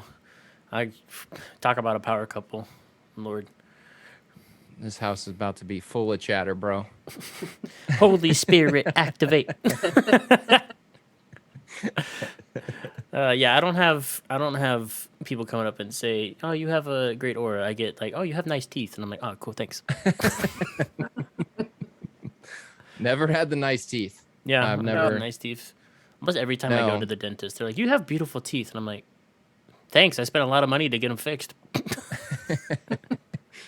Jared Bear says I probably have. I just don't remember. My pelvis was backed up at the time. Pelvic my chakra God, was backed up. We are the weird ones, Alex. That is why. No, I know it. And Combo obviously is our resident skeptic. He's saying, I'm saying it now, the aura thing is BS. And Well, tell them to try it and see if something happens because you have to practice to be able to see it. So Well, at least give it a try. and even just speaking on like if you want to try to break it down to like a science and like energy type of thing, you know, assuming that the afterlife is real, mediums are real, there is some ability for some individuals, probably more than would Or- admit it, me being one of them, that have kind of the ability to be in tune with that sort of energy and afterlife. I mean, we are made up of energy and atoms and particles, and our whole life is centered around energy. So to say that someone wouldn't be able to visibly see or detect some sort of energy radiating off of somebody, it's like, I'll never forget, my white lab, Bailey Bear was her name, God rest her soul, never met somebody that she didn't like, right? 99% of humans that she met, she just would love. One night I was handing out candy and some suspicious dude is kind of walking across the street with like some kids putting off a real weird vibe. Like we all feel that like vibe, you know? and he came walking up to grab candy, and my dog started freaking out. Like, get the fuck away from here, get away from my human, like you do not belong here. So, and I'm not saying that dogs can see auras, but what I am saying is that people put off like that They put vibe, off vibes, that yeah. energy. Everybody's walked into a place or a situation and saw someone and thought, man, I just don't know about that person. You know, like that person is just putting out a weird energy, a weird Yeah, you get sort of that vibe into weird into tingling in the universe. small of your back and like the back of your neck, and you're kind of just like, Exactly. Exactly. So to say that like auras, I would think that before I would ever really believe that, like, not saying that I don't believe it, but like crystals or like oils or any of that, you know, stuff would be, you know, factual. I would think that, you know, like an aura or that vibe that someone's putting off, I don't see that too far fetched from the realm of possibility. yeah. And you do have to like get involved in this in your own way anyways to find out if it's real, because like I said, it is hard to believe unless you've experienced it. So I feel like I need to meet Combo. He came through a lot in the last one too. He's he lives in Canada. He's a high school kid in Canada. Oh, He's okay. pretty alright dude, but yeah. He's a Canadian, which is all you need to know about him. Yeah, tell him to look up, or yeah, he's listening. So I don't know, YouTube, how to see auras. A lot of times if you have someone sit in front of like a white wall and you stare to the side of them, you'll start to see color come through. But you do have to practice, so. Yeah. One of my other good friends in here said not to play skeptic here, but couldn't Yeah. a lot of this have more to do with body language and muscle tension? Animals are keen on those sorts of things, and it could. In like Alex's situation, like that, it could. Like animals are like dogs are very keen to a lot of things. So it could very well be that, you know, the dog sensed that that dude's body language and stuff were off, so we reacted accordingly. But yeah. And I love the devil's advocate, because that's the whole point, is not to fall into an echo chamber. But this specific, I mean, there was hundreds of strangers walking up to us that night, you know what I mean? And this guy didn't really look all that different. He was just putting off a weird vibe. Like, I don't know how else to describe it other than like, he just seemed a little sketch, and my dog wasn't having anything to do with him. So I think we've all been in that situation where we walk into an environment and, you know, 99% of the people that we're encountering with are just great people. And, you know, you're meeting people, and maybe you don't love everybody, you know, maybe there's some you get along with better, blah, blah, blah. But I think we've all been in that situation where we walk into an environment where, like, I don't know what it is about that person, but I don't really want to be around that person. Like, there's something off there. Yeah. 1 second, you guys. Desired Lotus, new viewer, welcome in. Hi. So our subject tonight, what we're doing is we're talking with Emily, who is a psychic medium. We've had her on before, so we're just having another little interview, another little chit chat with her about this realm of the world and her experiences with it. So that's what we've been talking about for the past hour and 20. But we're glad you're here, and you know, hope you find this interesting. And something that you said earlier, Emily, that I wanted to touch on, but it kind of got glossed over, was, you know, the world's a lot bigger and a lot more complex than what we, in our infinite wisdom as we get older, you know, think it is. You know, we really start to quote unquote figure it out as we get older. And I've always found an interesting correlation between young children, you know, being able to see spirits and things like that, with, you know, quote unquote imaginary friends. And maybe some of it is made up, but it doesn't take long, you know, turn on Ghost Adventures or whatever about, you know, haunted houses, and the kids are always the first one to start seeing and making contact with these spirits. Do you think that there is a correlation between, as we grow up, we kind of harden ourselves or maybe shut ourselves off to that realm, or start to tell ourselves that, no, I'm not seeing a monster in the closet. That's crazy. You know, that's what kids think, you know, or I'm not seeing or hearing things in my brain from someone that's passed. Do you think there's a correlation between kind of us hardening as an adult and not being able to be in tune with that, and kids still kind of being in that vulnerable nature? I completely do, because even as you get older, the adults tell you that there's not. Mm-hmm. spirits around you. So, I mean, unless you really nurture that in your kids, it all goes away for most of us. And then we can go back to it if we choose to. But Mhm. yeah. Well, Yeah, I don't completely. know. I think it might be happening. Just we'll take Alex for example, because he read you. So him as a kid maybe was in tune to it, but didn't realize what was going on. But then growing up in a Mhm. very religious or Christian household, you get told through church and and everything that this is the way of the world according to the Bible. So then that's what you start to believe in your mind. But then as Alex got older, and even myself, I was the same way. And then when I got to college, I started becoming more open minded to what the world is outside of what I grew up in. So, Alex got older and now maybe he's more in tune with it than he was throughout his younger adult life. Well, It's I told. Sorry, go ahead, Emily. No, I was just gonna say it's scary too because all of us being religious, growing up, like they really drive into you that it is demonic and like Mm-hmm. it. I mean, and they make it really scary too. Well, So that's how they told us Harry Potter was freaking demonic when we were growing I up, know and me it's just a too. fantasy world. And meanwhile, you have stories from freaking medieval England. They're like, yeah, the freaking wizards and dragons and all that mess is real. And they're like, nope, that's the devil. And you're like, all right, Yeah, man, whatever you say, I guess. and you believe it because you're a kid. Mm-hmm. So Well, I told the story last time, and I'll touch on it again real quick. My grandpa on my mom's side, the one that, if you believe me and Emily, and Ben at this point in time, because I know he is on board too, Oh yeah. was waking Emily up in leading up to our interview last time. Which, quite honestly, I've said this last time, he would have been the last person. There are a lot of dead relatives that I would have thought would have been lining up before him. Never in a million years would I have thought that that would have been the connection to come through. But he died when my mom was 13. I was, way before even a thought. And when I was young, I would have these dreams that he would take me to like petting zoos. I distinctly remember him taking me to pet goats at a petting zoo. I remember what he was wearing. I remember his top hat. And my mom would be, like painting something in the kitchen, or we'd be like coloring together. And I'd be like, well, let's use orange because that's Grandpa Gordon's favorite color. That was her dad's name. My mom would be like, what are you talking about? I'm like, yeah, orange is Grandpa Gordon's favorite color. Lo and behold, orange was his favorite color. Not blue, not red, not like one of the traditional like boy colors like that I just could have guessed, like orange of all the colors. She'd be making a fruit salad. And I'd be like, oh, that's Grandpa Gordon's favorite salad. She'd be like, what? I'm like, yeah, no, Grandpa Gordon told me that he loves that fruit salad. We still call it Grandpa Gordon salad to this day because that was his favorite fruit salad.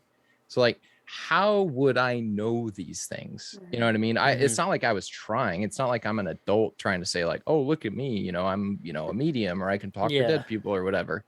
Like as a child, to be able to come up with those things, and then to be able to say that as you turn into an adult that you can't still harness that same sort of connection, I just don't see it, man. I mean, and Yeah. again, it's different when you live it. And I understand skeptics, because if I hadn't experienced it, kind of like what you were saying earlier, Emily, I would completely understand the skepticism behind it. In fact, I'd probably be first in line to say that all sounds like a load of bullshit. But when you really start diving into it, when you start going down the rabbit holes, it's like, shit, man, some of this stuff makes sense. Right. It's wild. And to just write our existence in humanity and into our etchings into the earth. I mean, energy cannot be created or destroyed, and we're made of energy. So something's got to happen with us It has to go after somewhere. we're gone. Yeah. Exactly. Something has to happen. We can't just poof and vamoose and lights are off. See you later. Thanks for coming to Earth. We'll put you in the ground now. Something's got to happen after that. yeah, because our soul wouldn't just stay with our physical dead body. Yeah. Yeah. It's got No, other. we're meat. Our We're meat energy. sacks. Yeah. We're a bunch of flesh and bones just carrying around this conscience, which, again, if you look at like evolution, which I think there's some decent theories to be had in evolution, but I don't think it can work completely outside of Christianity. Mhm. To be the only mammal on the face of this planet that has found a way to develop a conscious and found a way to develop morals, or I shouldn't say the only mammal because there are some. Anyway, you guys get what I'm saying. Yeah, I know what you're talking about. This hierarchy and this desire, this yearning to figure out what happens, where we go when all of this is done. To say that we're the only just animal on the face of the planet that's been able to develop that, it just doesn't make a whole lot of sense. There's something that differentiates us between us and just the other animals that roam the earth, you know. Yeah. I'm going to take a second and read this comment from our brand new follower, Desired Lotus. So thank you for following. But this is what they had to say. It says, they do believe in spirits because I have many runnings with them, probably hallucinations, but my religion says that they are probably jinn. Probably right, probably wrong. But I remember playing with a kid when I was younger in my family's farm. Turned out the same boy that they played with, that same boy that kid's father played with when he was the same age. I guess maybe it was an imaginary friend, but it would be so weird to have the same experience as my father. That's interesting. Desired Lotus, my question for you, since you mentioned jinn, is are you, because I've got very limited knowledge, and the reason I asked this is because I got something the other day I saw. Are you like Arabic perhaps? Because I feel Muslim. Yep, that's what I was going with, like Arabic or Muslim, because jinn are prevalent. That's the spirits that, yeah, okay, that makes sense. Well, and that story, if you wanted to write a book Old Berber, okay, on people who have had those experiences, you would have people lining up out the door to share experiences like that. And not to diminish that experience, because that's a very cool experience, and why so many of us think that, okay, this isn't just all a coincidence. You know, not all of these people have had this experience and we're all just batshit crazy. Like, there's no way that all of this could just be a complete coincidence and we're all just making this up in our brains. Like, it's just not logical or plausible to derive that conclusion. You know, that just doesn't make sense. yeah. If it was an anomaly, you could chalk it up to an anomaly, you know, but there are lots and lots, thousands of people that have had experiences like that, to where you got to, at the end of the day, start saying, well, maybe there's some validity in this. You know, I don't know what it is. I know none of us sitting here. Emily's a medium and she can't exactly explain how it happens or why it happens, or none of us can. But the fact of the matter is that it happens. It's happening and it's out there, and there's got to be some sort of connection. Again, it's not an anomaly. That it's just not plausible to say that all of us are having this experience and our brains have just made it up. Yeah, no, like, and if you want to like go way back and kind of relate it to like, and you want to use like Judeo-Christian like things, like we were all one people before the Tower of Babel, and then that happened, and then we splintered off because we found, you know, each person like found another person that spoke their language after it got scrambled. So, you know, we're all connected. We just speak different languages now. Like, we're all the same, basically. We're all the human race. So, do you want to read Combo's comment? Yeah, because I think that's important. sure. Okay, I have not seen any proof of anything said today. I've just seen the medium posing theories and Alex and Ben being yes men. Oh, well, that's, I mean, that's fair. And like, we're kind of being, I guess, yes men in that regard, because Alex and I are both open to this, and Emily being our expert on the topic for this, like, we agree with it because we're open to it, and what she's saying makes sense to us. Given Alex and I somewhat shared experiences in upbringing and different things like that. So it's hard for us to try and like poke holes or play devil's advocate in it when we're just sitting here like absorbing the information because we're super interested in it. But that's why we have you, chat. Well, and Lotus said basically he, she, they, them, thank you again for being here and following. It means a lot to us. There isn't any proof. There's no concrete proof. You can't prove it. You can't put in proof to like an experience. In scientific terms, to make it a fact or a theory, there's no way to turn the key from theory to fact. If there was, everybody would be calling Emily tomorrow saying, hey, I need to get in because this is fact and you can do this for me. So when can I come see you to try to talk to a relative? Right. I mean, and I think that the universe is kind of designed that way. I think it's a God thing or a creator thing to where it's just like having faith in Christianity. There's no concrete proof that heaven is real. Like you cannot put it in concrete. You cannot make it a fact. If there was, everybody would be in church next Sunday because they'd be like, oh shit, I need to save my soul. And I've been an atheist and I kind of want to go to this heaven place that has now been proven. So it's time to go to church, you know? And at the same time, again, a question for Emily would be kind of in the same realm of skepticism.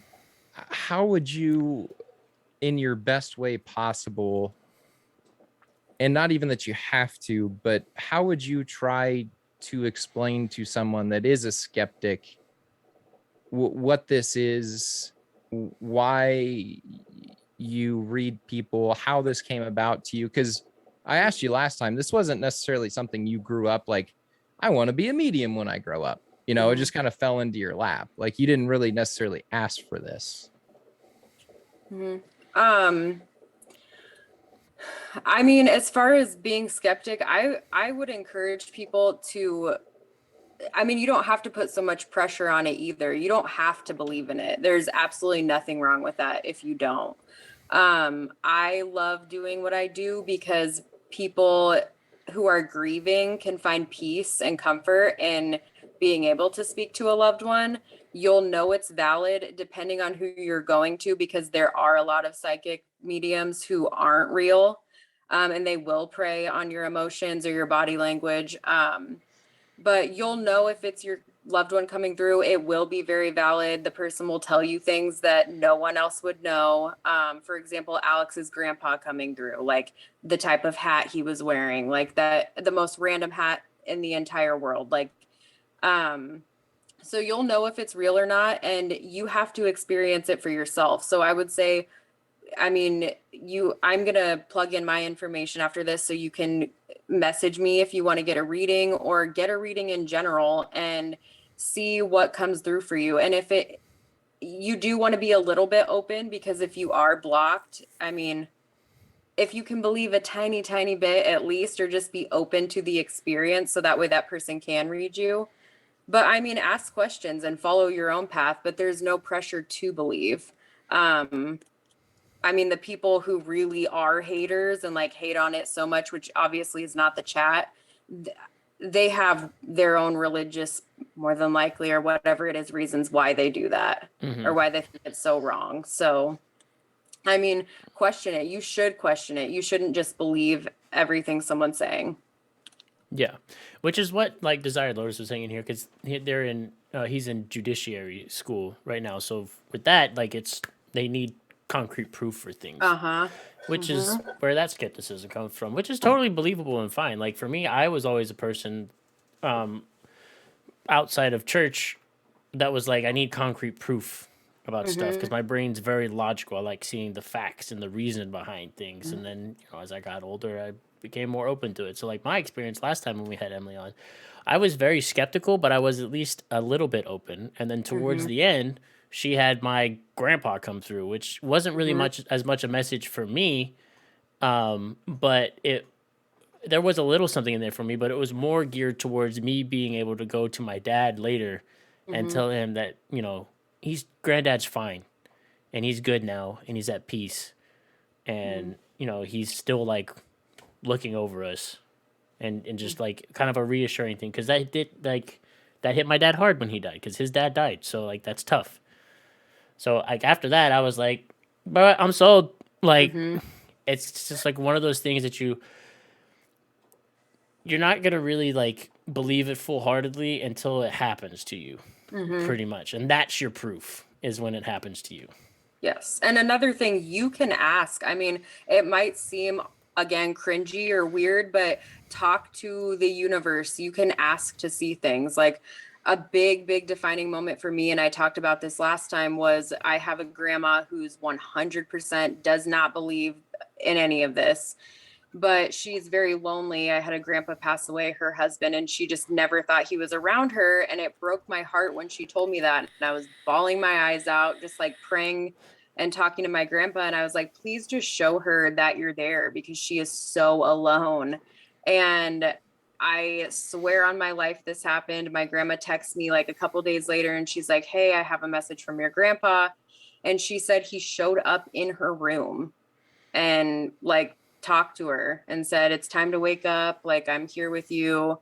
So, I mean, and she never knew I prayed that or I asked to come through. So you can always ask yourself. Yeah. To And see something. and I did after our last talking when Mhm. my grandma came through, like the next morning I woke up and I was like, hey, Pop, my dad's taking this pretty rough, but just, do something or show him something that, that you're good and that like give him some kind of peace about it. Or whatever. Yeah. So I don't know if Do anything. you know? Do you know if anything ever happened? I don't know if anything ever happened. I talked to my mom a lot more about it than my dad because it was still pretty fresh for my dad. But you mentioned something about like clocks and stuff. So I talked to my mom about it. I was like, you just, look at the clocks or something, Mom. And they never got back to me if something like happened with them or not, but maybe it didn't. Maybe it did and they didn't notice, or they did and they just didn't say anything about it. But yeah. So well, and is your dad kind of closed off to it? he can't would be. remember. My dad's like super like logical and stuff like that, and he was a preacher for a while. Which, I mean, we got out of that, and he's not not so much, but I still talk to him about that kind of like that stuff occasionally. So I don't think he's as open to it as I am, but yeah, because mom did mention when I was talking to her about it that she was like, I don't know if your dad's ready to hear anything like that right now. Yeah. So that kind of Sure. stuff. Yeah. But actually, talking about that stuff, I have a couple instances, and this is just me spitballing. It's probably nothing. Maybe it is. Maybe it isn't. But when I moved into this house, I had a really kind of like strange vibe about this house when I first moved into it. And then when I first moved in, got everything set up, I was sitting back in his office, like just playing video games, and like out of the corner of my eye, I saw like some like it basically was like a black figure of like I would assume like a man just like walk out of what is my bedroom and like down the hallway, like out of the corner of my eye. And then when I looked over, it was gone, and I was like, well, that's super weird. So I don't know if it's anything. Maybe it was my brain playing tricks on That's me. how you'll see them. But That's yeah, it literally was how like you'll see them. I wasn't paying attention, and it was like out of the corner of my eye, just like this black figure like walked and like turned, didn't come into my room, just came out of the bedroom, turned, and went towards the kitchen, and I was like, what? And then maybe it was my granddad just like walking around, like taking a Yeah. check out, like yeah, it was strange. Yeah, that's how I'll see them too, is on the corner of my eye or like Mhm. little lights flickering even. Yeah, and then this is the other thing, and this could have been like, and this is gonna get like maybe a little bit religious or whatever. But hi Viking, how are you? But when I was like going through my divorce stuff, I got kind of like religious again, I guess, and started praying a lot. And there was one day I was praying, and I was like, just like let me know. I guess basically when everything's gonna be better and like work out. And this was while I was trying to transition from the Marine Corps into active duty Air Force. And so I was like just praying about it, and then I got really quiet for a little bit, and then like all of a sudden it was super strange. I've never had anything like this happen, but it was like because I was on the ground, it was like I got shot through the back of the head and like pinned to the floor, and all it said was like February. And this was like I was like praying about this stuff in like the beginning of December of 2020, and it just said February. And then February comes around, and all my Air Force stuff goes through, and I'm like in the air, like going to Texas to do my introduction to the Air Force class, like a week long. Like everything just started happening as me transitioning from the Marine Corps into the Air Force in February, and I was like, what? So I don't know. Wow. Yeah, it was strange. I don't know if it was like a spirit guide or if it was like God actually like answered or whatever, but it was a very Yeah. strange occurrence. I mean, if you believe that we're all like that you're connected to God, I mean, there's no reason why you wouldn't get messages. Right. Yeah. And it was like that was the Yeah, time like I cool. dove back into like religion and praying like hardcore Mhm. through that time because it was all I knew that was going to help me. And then, since then I've like kind of backed off of it again. But yeah, it was very weird. That's so cool. Yeah.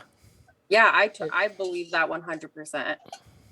I was that- going to say this earlier also. I feel like our interpretation of the Bible in these days, when it talks about, not seeking out like mysticism or, like Mhm. that's all dark energy. Back in those times, there were people similar to today trying to profit off of, okay, well, this guy named Jesus was just roaming around curing miracles. If I charge people a certain premium to come to my church and claim that I can connect to their dead relatives or whatever, that was very much prevalent during that time. And I don't think that's necessarily how it was supposed to be viewed. I think it was more of a warning to those people at that time to stay away from these people who are claiming that, they're the next Jesus or that they can communicate with the dead or whatever. These days, I think our culture and our society has come along enough to realize the difference between a wolf in sheep's clothing and someone who can actually connect and have a relationship, maybe not relationship's a good word, but connect to maybe people that have passed. It's not, that verse in the Bible is not viewed to be anyone who claims to be able to speak with the dead is the devil. In our religion, Christianity, Catholicism, even though they're one and the same, has done a not so great job of merging what you do, Emily, and what our church might, be able to provide support in. They're not too far removed, I don't think, to the same kind of message or the same kind of therapeutic type healing after you lose someone, or why we're all here. Am I saying that right? Does that make sense? Mm-hmm. Yeah, Yeah. I don't think we've done a good job of trying to merge those two, and we continue to ostracize. I mean, you got to also keep in mind, people were really pissed when the Bible was translated in such a way that the normal average Joe could read it, Yeah. because then they didn't have to go to church to get their message from the high priest anymore, which is so anti what Christ came to do on this earth. It's not even funny, Yeah. but Well, and man always does a good job of screwing it up and trying to hold we've all talked the power. about that before, Alex, and how religion as a construct has really screwed and skewed what maybe the actual message of the Bible was at that time. And the church takes things in the Bible for the most part very literally, and they don't leave much room for interpretation. So I think that what Emily does and some of what the Bible says can go hand in hand. Jim Gaffigan, the comedian, has a really good kind of bit on it. He's a Catholic guy, and he does this bit about people going to talk to Jesus, and they walk up to him and he says, okay, just go ahead and make disciples and love everybody. The greatest of these is love. And then they walk back to the other disciples and they're like, so what did he say? He's like, so he said we have to go kill all these gay people. Yeah,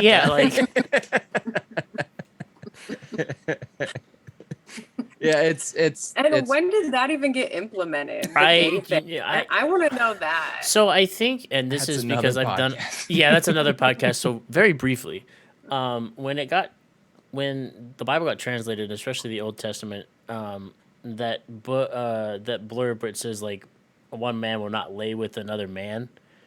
That I can't remember what book that's from. Through some research from other people that are smarter than me and stuff, when they looked at the original translation, and I think Alex and I have talked about this, it was originally intended to be don't be a pedophile, basically. Right. So when then it got translated and through the Romans hated the Greeks because much of Greek culture was gay. They were like, well, we don't like these people, so we're gonna translate this in such a way that it condemns their lifestyle, basically. When the actual literal translation was don't be a pedophile. And then it just kind of went from there. So then that's kind of where it stemmed and shot into this, we hate gays. And meanwhile, Jesus was over here well, why can't we just love each other? That's what I told y'all to do. And everyone was like, shut up, Jesus. That's not what you meant. Yeah, that I was about to go on a tangent, but I had a lot of things in my brain. Rabbit hole. Another That's podcast. a whole nother podcast. You don't want me to go. I would be interested. Yeah, we'll do another. We've been saying it for a long We've time. had We'll been do saying it for a another long time. podcast on religion because as a Christian man, non-denominational, I think denominations is what really screwed up kind of the church in the first place. You know, churches splitting over putting the cross on the left side of the pulpit or the right side of the pulpit or on the left and right side of the pulpit. I mean, churches literally split over where to put the cross on the stage where the preacher was preaching his message. It's like, you guys aren't really getting the message Like, here. you're That's not- not really what all this is about. I don't Yeah. think Jesus really cares whether you wear flip-flops to church or the cross is on the right side of the stage or the left side. Like, you're missing the boat here on what the real message was. But again, Right. that's another podcast. I'm gonna for get another back to chat because there's a couple things in here I wanna talk yeah. about. So Kristen said, Yeah. she goes, "Do you guys ever, when you're trying to fall asleep and close your eyes, see flashing lights?" She said that she's noticed this a lot lately and doesn't know if it's her brain firing off synapses or what. I personally don't really get flashing lights. Occasionally, I'll do like one of those giant convulsing twitches and then like fall asleep. But yeah, no flashing lights. Is it kind of like lights moving? I wonder because yeah, if my eyes are closed, I'll sometimes see like lava lampy type lights moving or even faces. She said yes, white lights flickering. Oh, okay. Yeah, I do know what she's talking about because I remember being little and seeing that. And I don't as much anymore, but I would. Does she see repeating numbers at all? She said yes, white lights flickering. And said, but they move around, so the lights are flickering and moving around. Okay. Okay.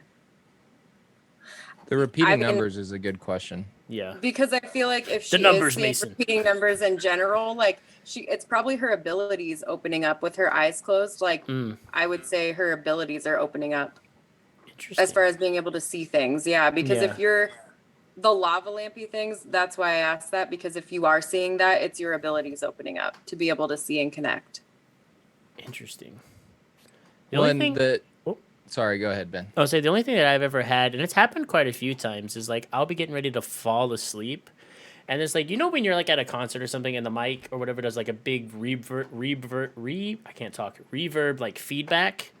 So I'll have that like go through my brain. I'll have like a big like reverb feedback, and then like everything gets like super bright in my brain, and then it like goes away. And like I've had it happen a few times. It's just kind of like Okay. and then it goes, and I'm like, what the hell? It's like my brain got like flashbanged almost. I haven't heard anyone say that, but it reminds me of the same thing, honestly. Mm-hmm. Yeah, it's strange. That is. Like every That's now and then, like it'll just be like and go off. Like it's basically how it sounds, and then it just like, and then I go to sleep. It might sound really weird, but when we're sleeping, like our soul can leave our body. It makes me think that maybe like your soul is getting ready to leave or something, and you're hearing and seeing it. That's wild. My soul's out here just going on a walkabout, and it's Yeah, like, go ahead and take a nap, dog. I'm gonna go explore the world. Well, because you know when you fall in your sleep, Yeah. that take this or leave this, but that is gonna be like your soul not getting into your body fast, or your soul wanting to leave before you fall asleep. Oh, so you feel like you're falling, and then you kind of hit, and your soul's like, all right, I'm out. Yes. Dude, that That's would be Because I've had If- those happen before too. Like Yeah. most people have, but like that legitimately happens to me like almost every night. Yeah, your soul just wants to leave super fast. And it makes sense with you being into this stuff. Well, and both of you guys, and being intuitive, like your soul's getting ready to leave, but faster than Alex's you soul want is to out leave. here just leaving his body on the nightly, walking the astral plane. Well, I'm telling you, dude, if I wish there was a way for me to like screen record my dreams, because they are so wild every single night. Like I'll wake up sometimes feeling more exhausted than I did when I went to sleep, Me just because I too. felt I've like had a couple of I those. didn't really rest at all. Like I was, and again, I'm not saying like my soul is in another, realm or whatever, but if that was a thing, it would make a lot of sense, because I wake up exhausted. I'm like, God dang it, why couldn't I have just slept? Like, Mhm. why couldn't I just sleep last night? Because I was asleep, but my brain was just what, like I was all one dream solid the whole night, nothing changed, vivid memories. Like, it's not like I was here for a second, then I was there for like one solid dream the entire night. Weirdest experience. Again, I need to like get in touch with like James Cameron or something, because we could write some movies. I'm telling you, we could write some movies. Yeah. It's wild. I mean, and I do the I don't do I see the when you said when you close your eyes and see the faces thing, that Mhm. struck a chord in my brain, because I close my eyes and see faces all the time, Yeah. all the time. I don't want to cut you off, Alex, but I'm gonna try and keep up with a couple of the other like interesting things Yeah, I've no, seen in chat please here. do. So, Desired Lotus again. This is what they put out. So, and don't apologize for interrupting the subject. You're good, Desired Lotus. This is what like the chat's here for. So definitely like put whatever you want in the chat, and I promise we'll get to it at some point. Sometimes we ramble, but we will eventually get to it. So he said that we also in his religion he said he's Berber, so that's from North Africa.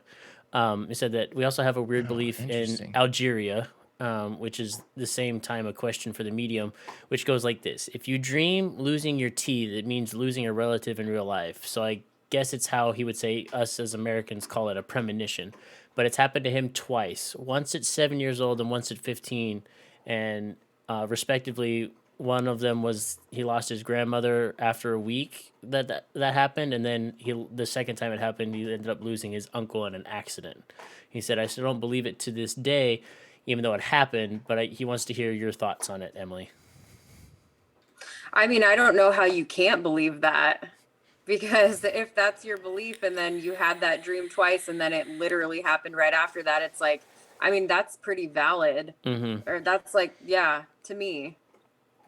I get it's hard to believe, but I mean, it's also hard not to believe. Yeah, at that point, like for me, that'd be like my proof.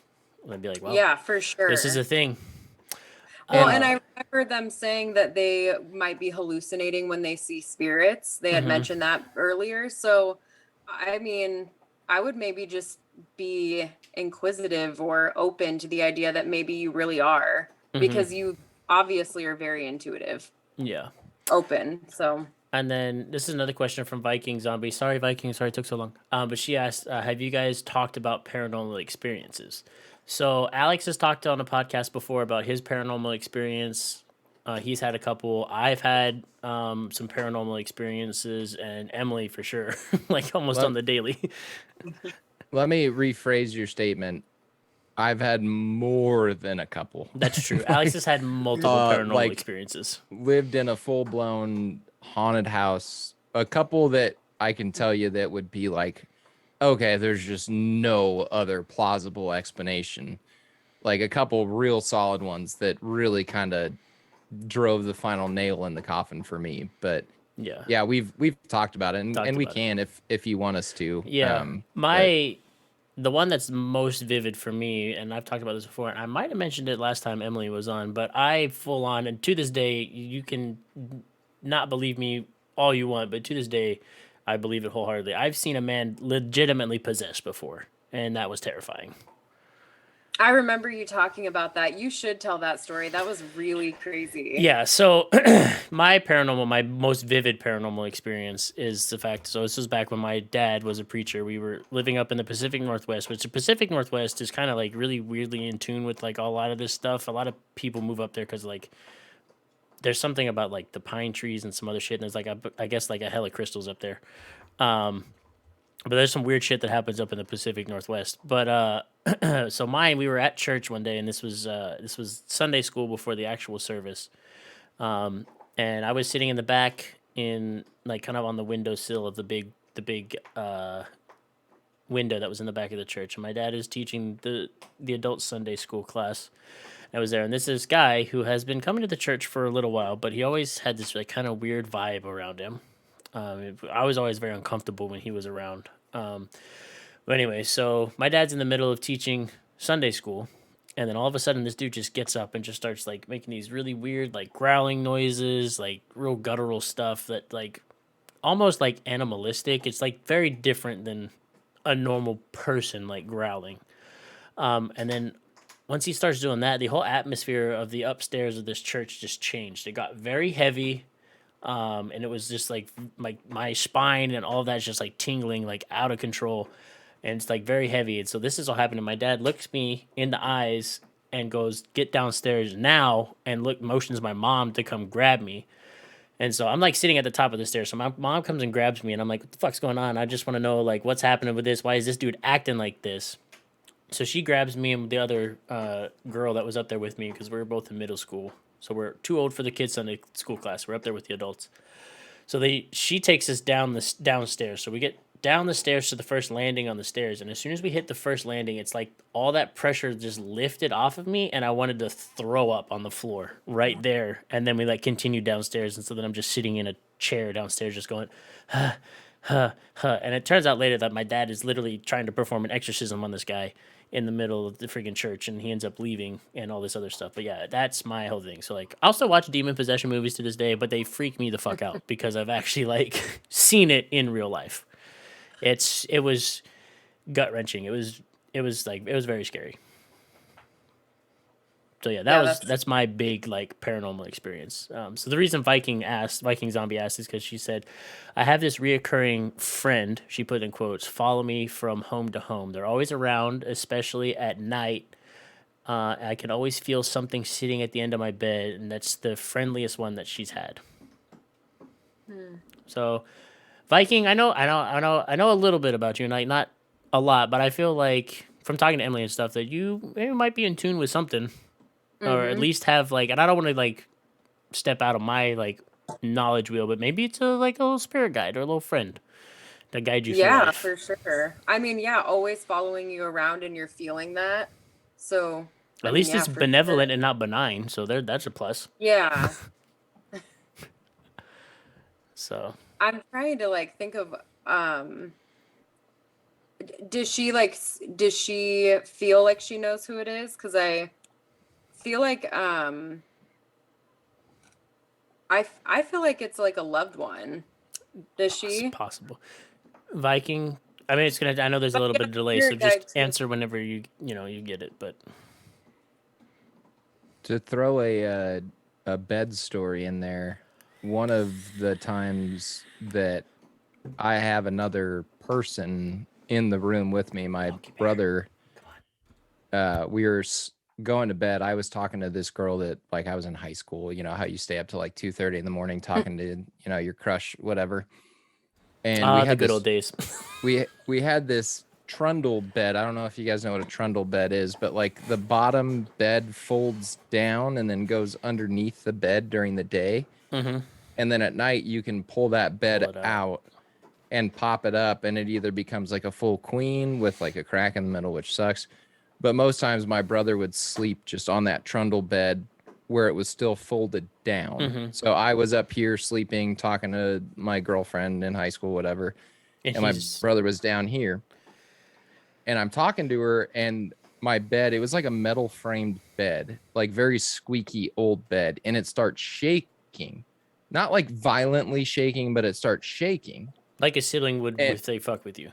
Yeah, like if my brother, which he would from time to time, would grab the leg of the bed and start wiggling it, and the whole thing would start shaking and squeaking, you know, and I'd be like, dude, fucking cut it out. Like, stop. I'm trying to talk to my girlfriend, you little prick, you know, whatever.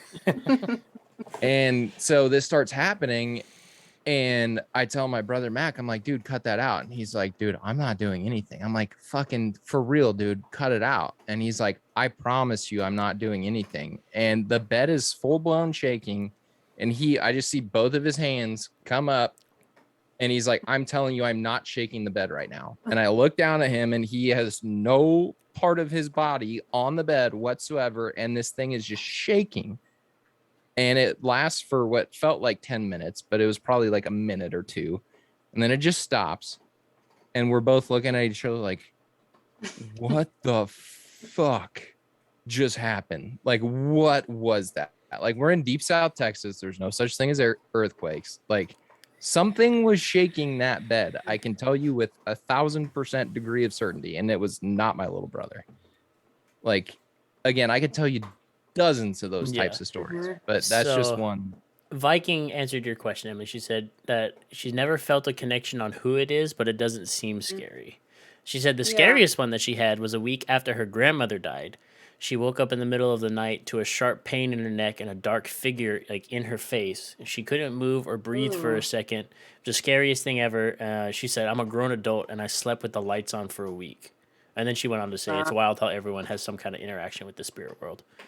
Wow. That's That is terrifying, zombie. Like I'd yeah, probably just like crap yeah. my pants. Like no way, miss me with I that. know. I've had scary things happen too, and it's really cool to talk about, but it is so scary. Yeah, Yeah, that would be terrifying. Well, especially in the moment, like Darth was saying with that guy that came into the church, you just feel like that. it was heaviness. Like, you was feel like disgusting, dude. Like it was everything was fine, and then he just started being like and like growling and shit. And as soon as that started, it was just like like it was like a weighted blanket, but like one that you would not like try to sleep under. It was uncomfortable. That's why when I got You down to that landing, I was like, huh? And like I wanted to barf like on the floor just because I could. It physically felt the weight lift off of my body, and I just got nausea. I was like, ugh, yeah. But like I I said, have not. Oh, sorry. no, I was saying, go ahead. I was just gonna Like, say I'm stuff I've eager to already tell said. you No, right go now. ahead. Okay, so I haven't seen you guys actually since me and Sandy went on vacation. We went to Myrtle Beach, and I told you guys about like some of my demonic stories when I lived on that haunted farm, and I Yeah, have that was been. crazy. Yes. And if you're encountering like a serious demon or something dark, you will 1000% know, like you said, there's a huge difference. And so we were in our hotel room, super nice. And I started getting anxiety like the second day in and like scared and getting that like a feeling that something very negative was with us. And I'm like, maybe it's just my anxiety and it's a new place, like trying to brush it off, really not wanting it to be real. And I ended up being so scared. I was scared to even shower by myself. And when I was laying in bed one night, like we had this bag on one of our ottomans and it had not moved the entire time. The fan was on and Sandy falls asleep and this bag starts moving and I'm terrified. Like I'm definitely feeling like there's something in our room. I can feel it and I can feel it in this same corner. I had felt it the entire time. So this bag starts moving and I'm like, all right, I'm just going to go to bed and pretend this isn't happening. So the next day I have Sandy and the skeptics are going to be like, yeah, right. Because this is so crazy. And I don't know how this happened. Of course it finds me while I'm on vacation, but I had Sandy pray over our room and we had sage spray. So we're spraying it and we lay in bed and Sandy started smelling rotten eggs. Oh, And I demons! Hello, started smelling sulfur. rotten eggs. Yes. Ooh, I no, was no, like, no, no, yep, no, I no. smelled that, and we didn't talk about it any further. Oh, I have chills now. I Gross. know. Oh no. We left, and then I brought it up because I was way too. I was like, I don't want it to know that Yeah. I know. Oh no, yeah, Yes, the fucking it was sulfur. Oh, gross. No, thank I've you. never even on the haunted farm, I never smelled that. So it was seriously nuts. I Ew. was so scared. Yeah, And I fuck wanted that to noise. call and be like, there's a demon in our room. Can we move? But Yeah. like, you're Ugh. crazy. Yeah, no, Yeah, that I that know. sulfur smell is always consistent with fucking Yes. demonic stuff. Ew, gross. No, thank you. Yes, I know. I got chills about that. Yuck. Mm-hmm. Let me see what. Okay, so Desired Lotus had said that when he was younger in his teenage years, he used to try drugs. He's like, you know how it goes. I'm like, sure, we do. Cigarettes to weed to pills until he eventually did the cocaine. By the end of the year, when he brought up, by the end of the year, he said he brought that up because he had a near-death experience and he never felt so peaceful and serene in his entire life than that near-death experience. And then Wow. Zombie chimed in on that and said that her mom had a near-death experience and she felt peaceful and calm during it as well. Desired Lotus went on to say it was like the most calm sensation ever. It felt like I was a kid again and had a warm hug from my mom. The most peaceful he felt in his Wow. entire life. That's crazy. It is, and a lot of people who have those experiences want to stay there. Mm-hmm. And then Zombie said, "No, not the smell." And she said that she smelled that all the time at your old home, followed by this sweet perfume. It was weird. Ooh, that's tricky. Ooh, That's yeah. tricky. That's like I'm here, but oh shit, never mind. I smell like fucking Ooh, gross yeah. eggs. Here's this just instead. Yeah. Yeah.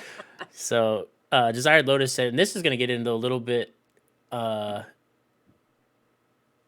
of where like religion overlaps, but he said they had the same in Islam as well. The smell of sulfur, it's jinn. So there's your overlap in religion where demons and spirits like that are the same. They just get called a different name in a different religion.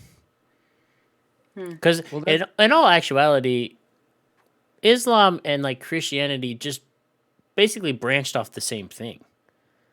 Here we go. Here's a history lesson, and this is not like strictly just off the Bible. Islam and Christianity, Judeo-Christianity, or Judeo-Christianity, branched back from the fact that Abraham got too dang impatient and had a kid with his handmaiden, and that was Ishmael, and that's where Islam comes from. And then when he finally waited and did, if you follow like this deal, waited on the son that God promised him, that's Jacob. So that was where Judeo-Christianity stems from. So basically all of the conflict in the Middle East, it just boils down to a giant family feud.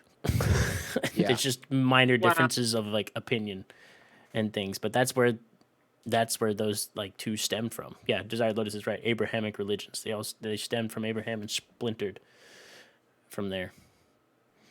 I'm a big history nerd, so when we get into shit like that, I go crazy because I like. Oh, that's history. interesting.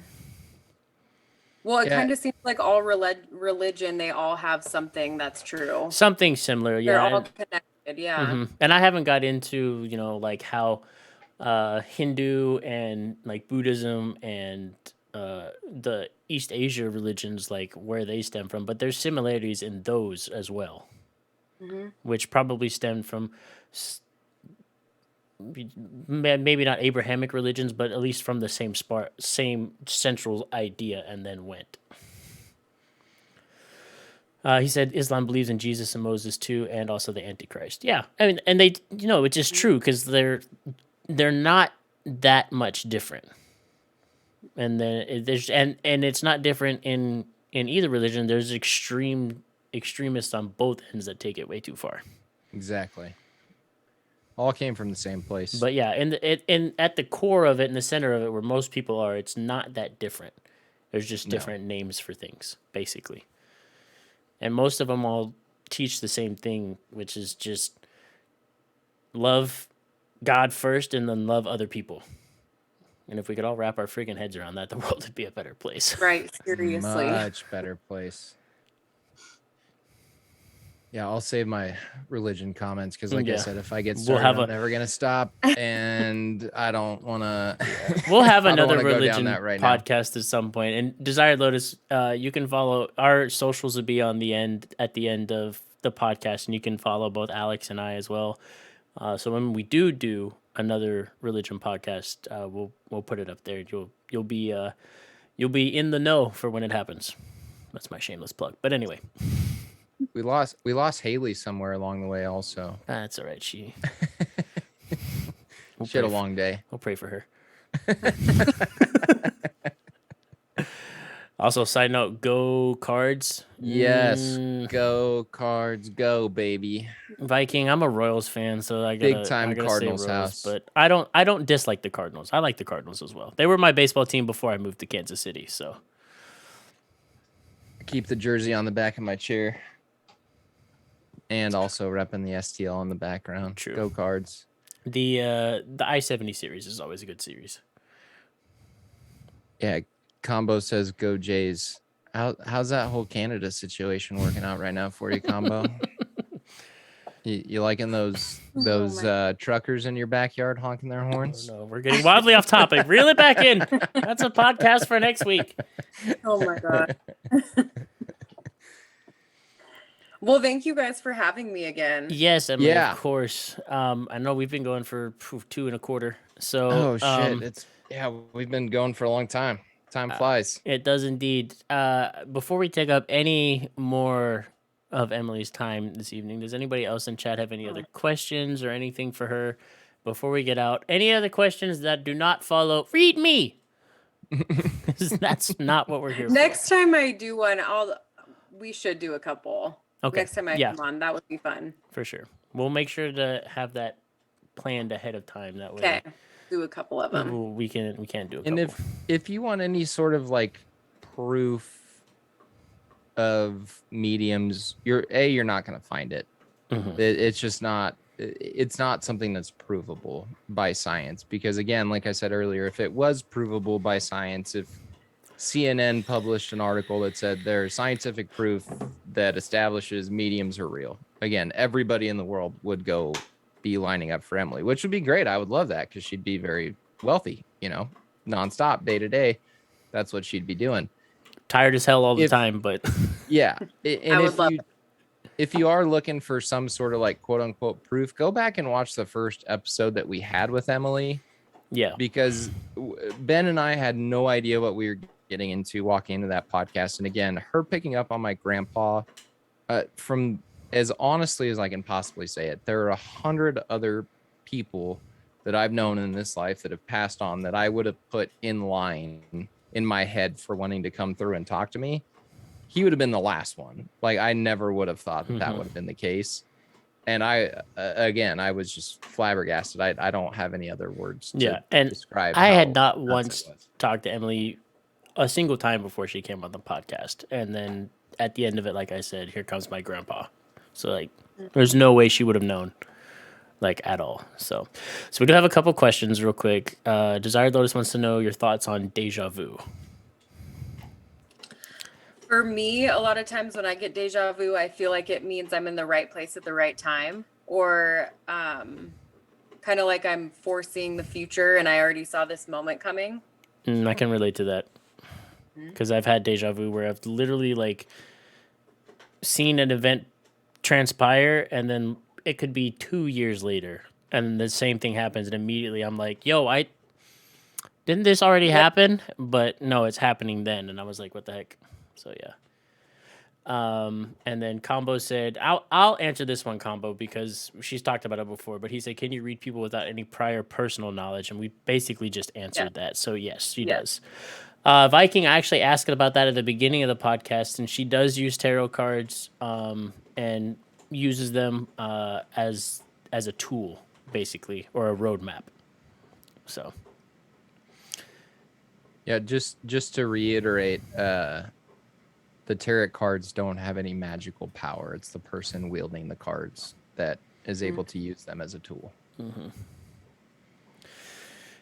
Lotus, what do you mean by do you need the mother's name? I'm confused by that question. But as far as like prior, if it is in line with Combo's question about prior knowledge, then no, because she can. To know. No, when I'm reading somebody, I probably won't have their name. As far as like my mediumship goes, I don't get a whole lot of names yet, but I will see like what they look like, kind of like what their personality is like, a memory. Mm-hmm. Yeah. So yeah, Lotus. So no, to reach a relative or anything like that, no, she does not need a name prior or anything like that. Like with me, she didn't know me, and then here she is talking about like a dead father figure, and I was like, well, my grandpa just died, so like that was that thing. So yeah, Viking Zombie said that tarot cards have helped her a lot, and she's noticed more activity in her life after getting a connection. So Yeah, it's crazy. The more you practice, the more in tune you do get, and the more things that happen. yeah. Meditation is the biggest key to be able to open up your abilities. No, Combo, being Canadian does not protect you from being read by a medium. It's your closed-mindedness. Fucking butthead. Tell Combo to follow me on Instagram. Combo, follow Yeah. Emily on Instagram. We'll have her plug everything at the end and just follow her on Instagram, damn it. You don't have Insta? Of course you don't. Okay, well doesn't. whatever. We'll get her to plug Okay. we'll get her to plug everything and then you can follow her on what you do have. Psycho. Time for you to create one. Yeah. Yep, Zombie, we'll get all the plugs here in a minute. You guys can follow her and her things. I actually am a bad podcast host and don't follow Emily. Oops. And you guys can message me too if you do have spiritual questions. Yep, You can, yeah. for sure. All right. You guys have any other quick questions for Emily at all, or no? And then we'll just You're about to see a rash of followers, Emily. true. Okay. Well, I feel free to apolo- message me. That seriously is fine. I apologize in advance for anything that Combo might say. Yeah. It's fine. If he gets I out like of me line, and just let me Combo have know. a connection. If he gets out of line, let me know, and I'll go beat him up. I'll take a trip to Canada. Okay. Yeah. Combo. Viking, Emily does do readings, and you can reach out to her. She can Yep. do virtual readings. So Just hit her up on we'll Insta.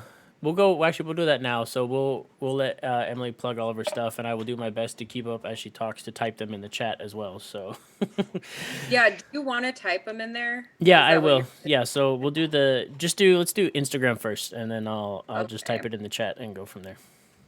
Okay. So Instagram, it's hair. Okay. And then it's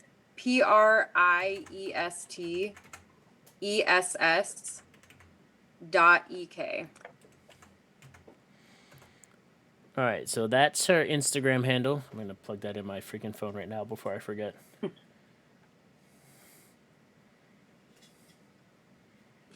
Love all the memes you post about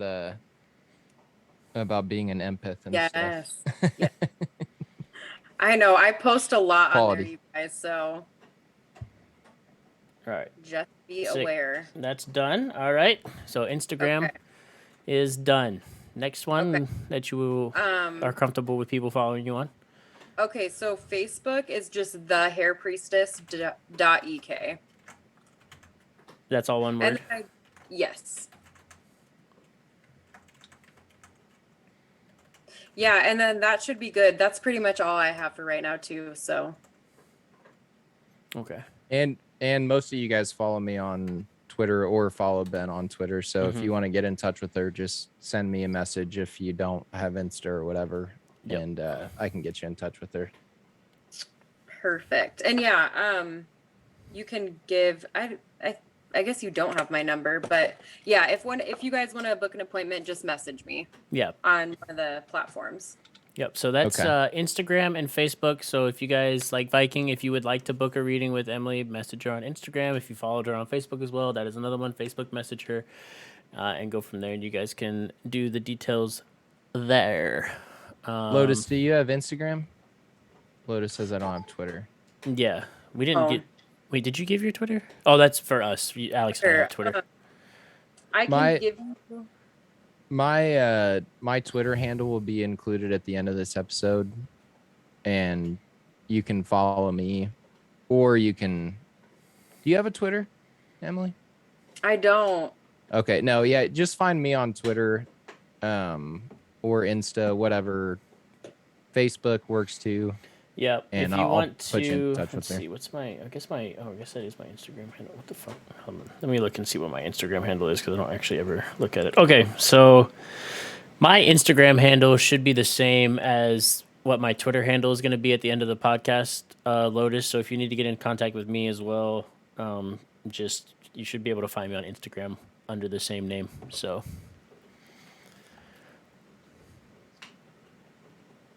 But yep. Well, other than that, This was a great episode. it was a good episode. Again, Yeah, Emily, thanks for having me again. thank you so much for coming back on.